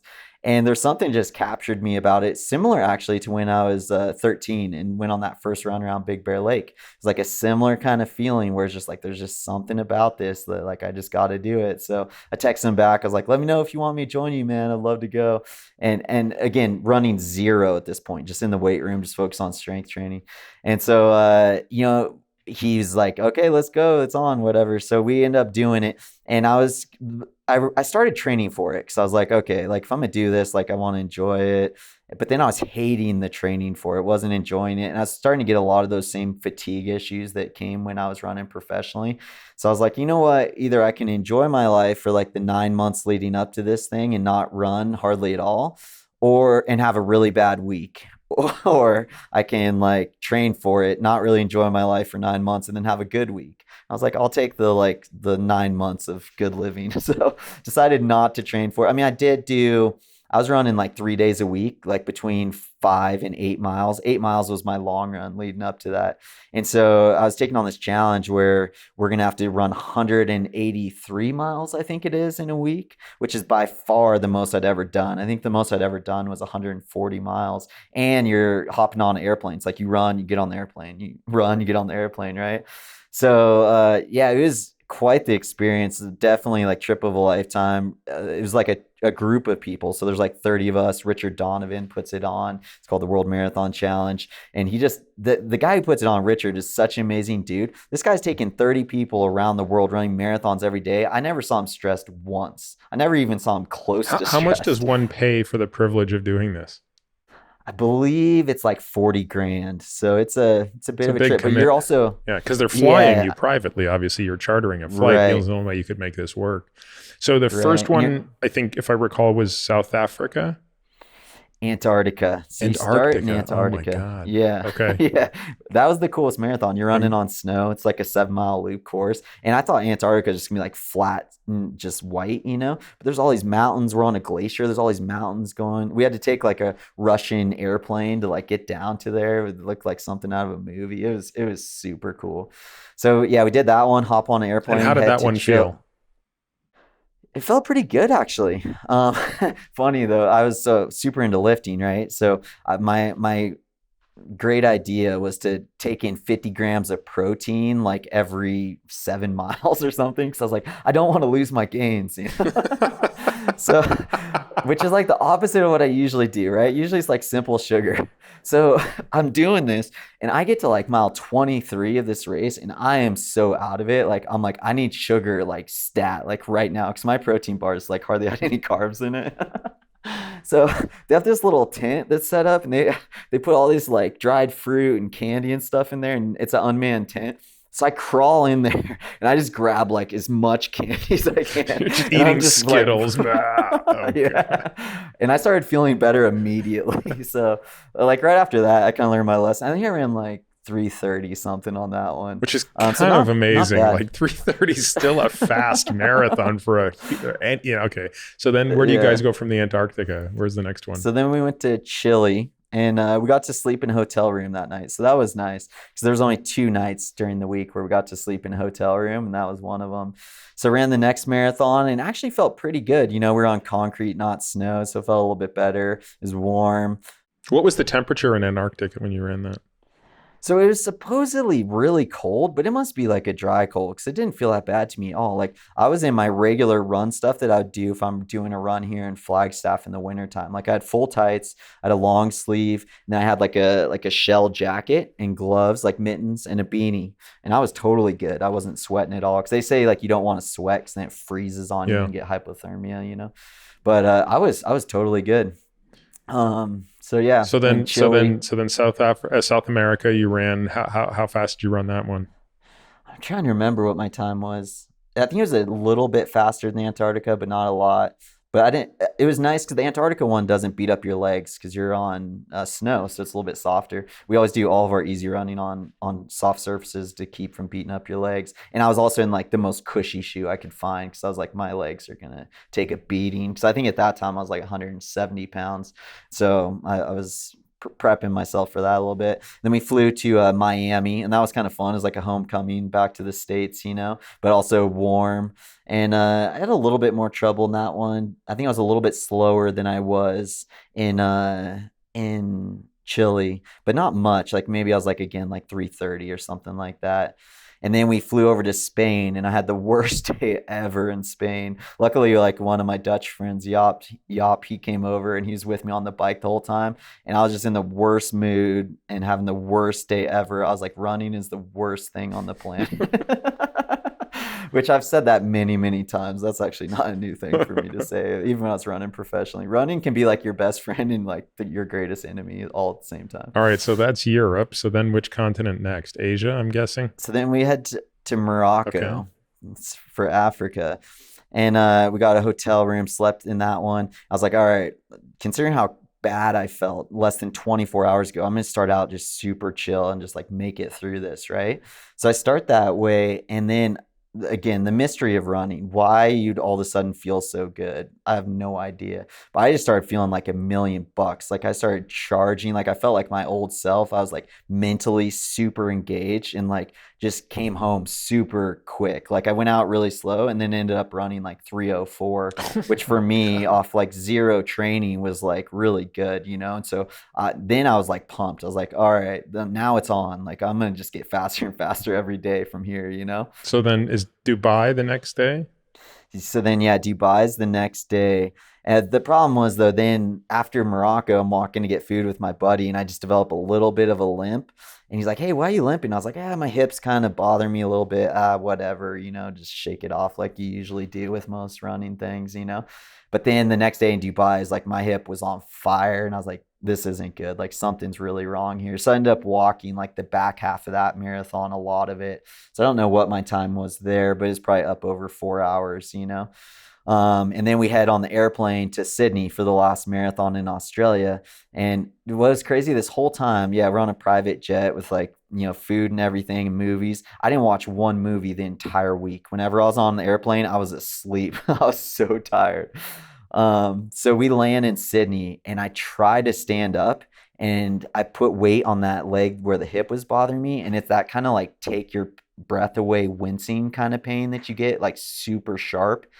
And I was like, oh, I'm in trouble. This is not good at all. Like I had a hard time putting any weight on it at all. And also too, like I was so sick of all the little tiny things you do as a pro runner, like the mobility, the stretching, all that stuff, that I wasn't doing any of that anymore. So I didn't wear my compression socks the entire week. So I got to Sydney and my ankles looked like elephant ankles. Like they're so swollen, but like to the point where it was painful. I was like, I didn't know you could actually get pain from this, but like I could like barely like bend my ankles. I was a mess. So I put on my same singlet that I wore my first marathon at the London Marathon 2006, 2007.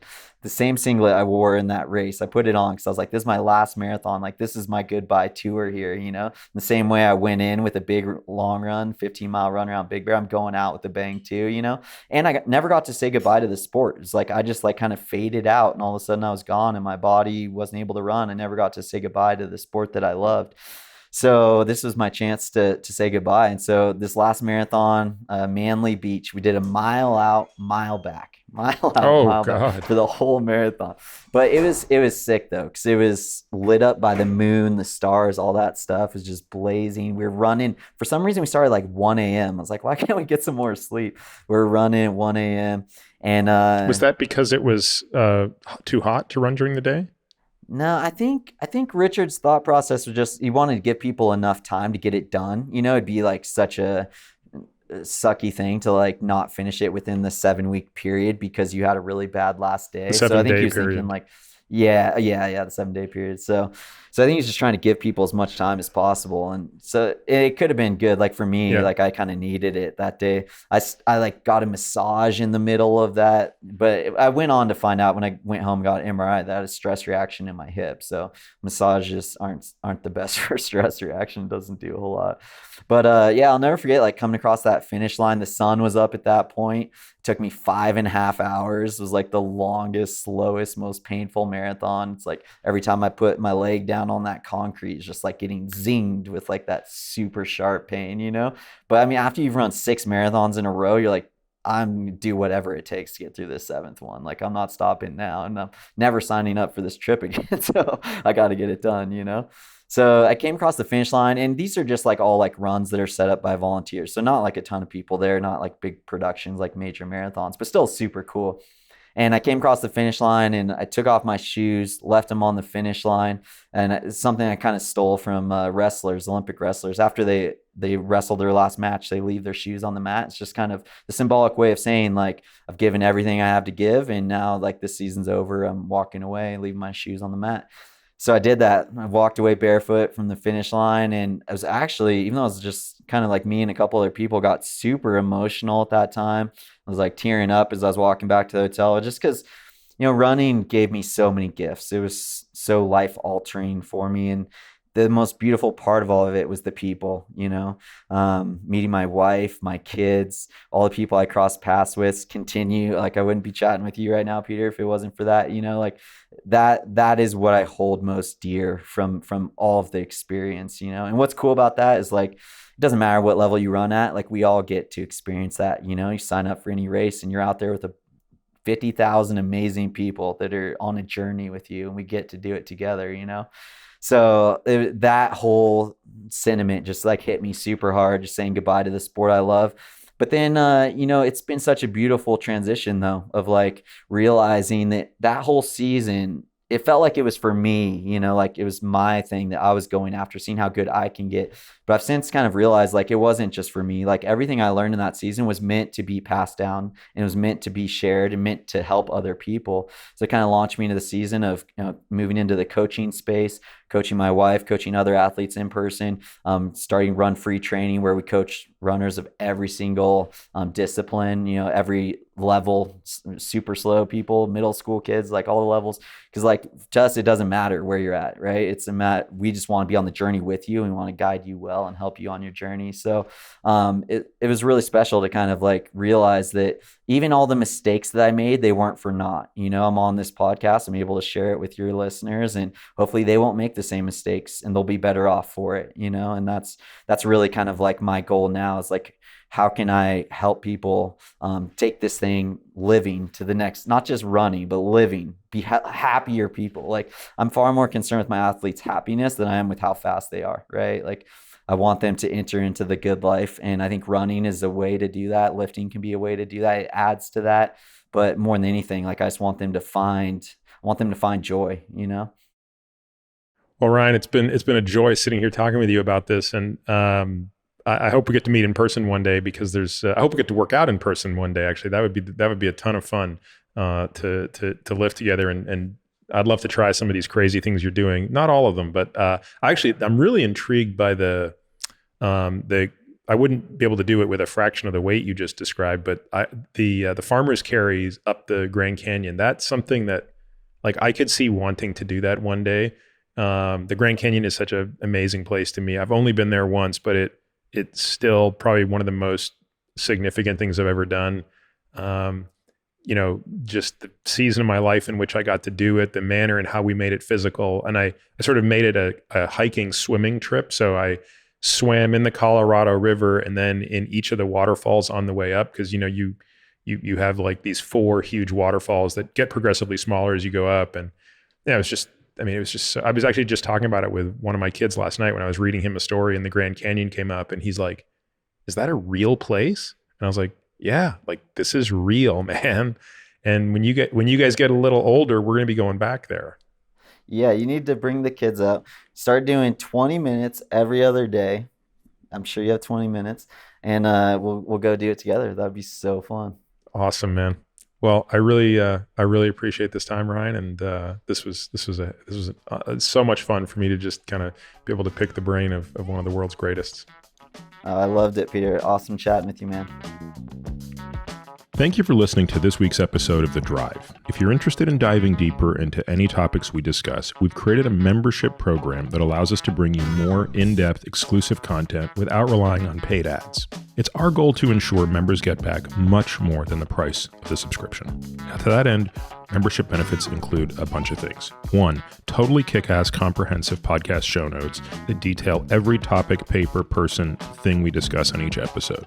The word on the street is nobody's show notes rival these. Monthly AMA episodes or Ask Me Anything episodes, hearing these episodes completely. Access to our private podcast feed that allows you to hear everything without having to listen to spiels like this. The Qualies, which are a super short podcast that we release every Tuesday through Friday, highlighting the best questions, topics, and tactics discussed on previous episodes of The Drive. This is a great way to catch up on previous episodes without having to go back and necessarily listen to everyone. Steep discounts on products that I believe in, but for which I'm not getting paid to endorse. And a whole bunch of other benefits that we continue to trickle in as time goes on. If you want to learn more and access these member-only benefits, you can head over to peterattiamd.com/subscribe. You can find me on Twitter, Instagram, and Facebook, all with the ID Peter Attia MD. You can also leave us a review on Apple Podcasts or whatever podcast player you listen on. This podcast is for general informational purposes only and does not constitute the practice of medicine, nursing, or other professional healthcare services, including the giving of medical advice. No doctor-patient relationship is formed. The use of this information and the materials linked to this podcast is at the user's own risk. The content on this podcast is not intended to be a substitute for professional medical advice, diagnosis, or treatment. Users should not disregard or delay in obtaining medical advice from any medical condition they have, and they should seek the assistance of their healthcare professionals for any such conditions. Finally, I take conflicts of interest very seriously. For all of my disclosures and the companies I invest in or advise, please visit peterattiamd.com/about, where I keep an up-to-date and active list of such companies.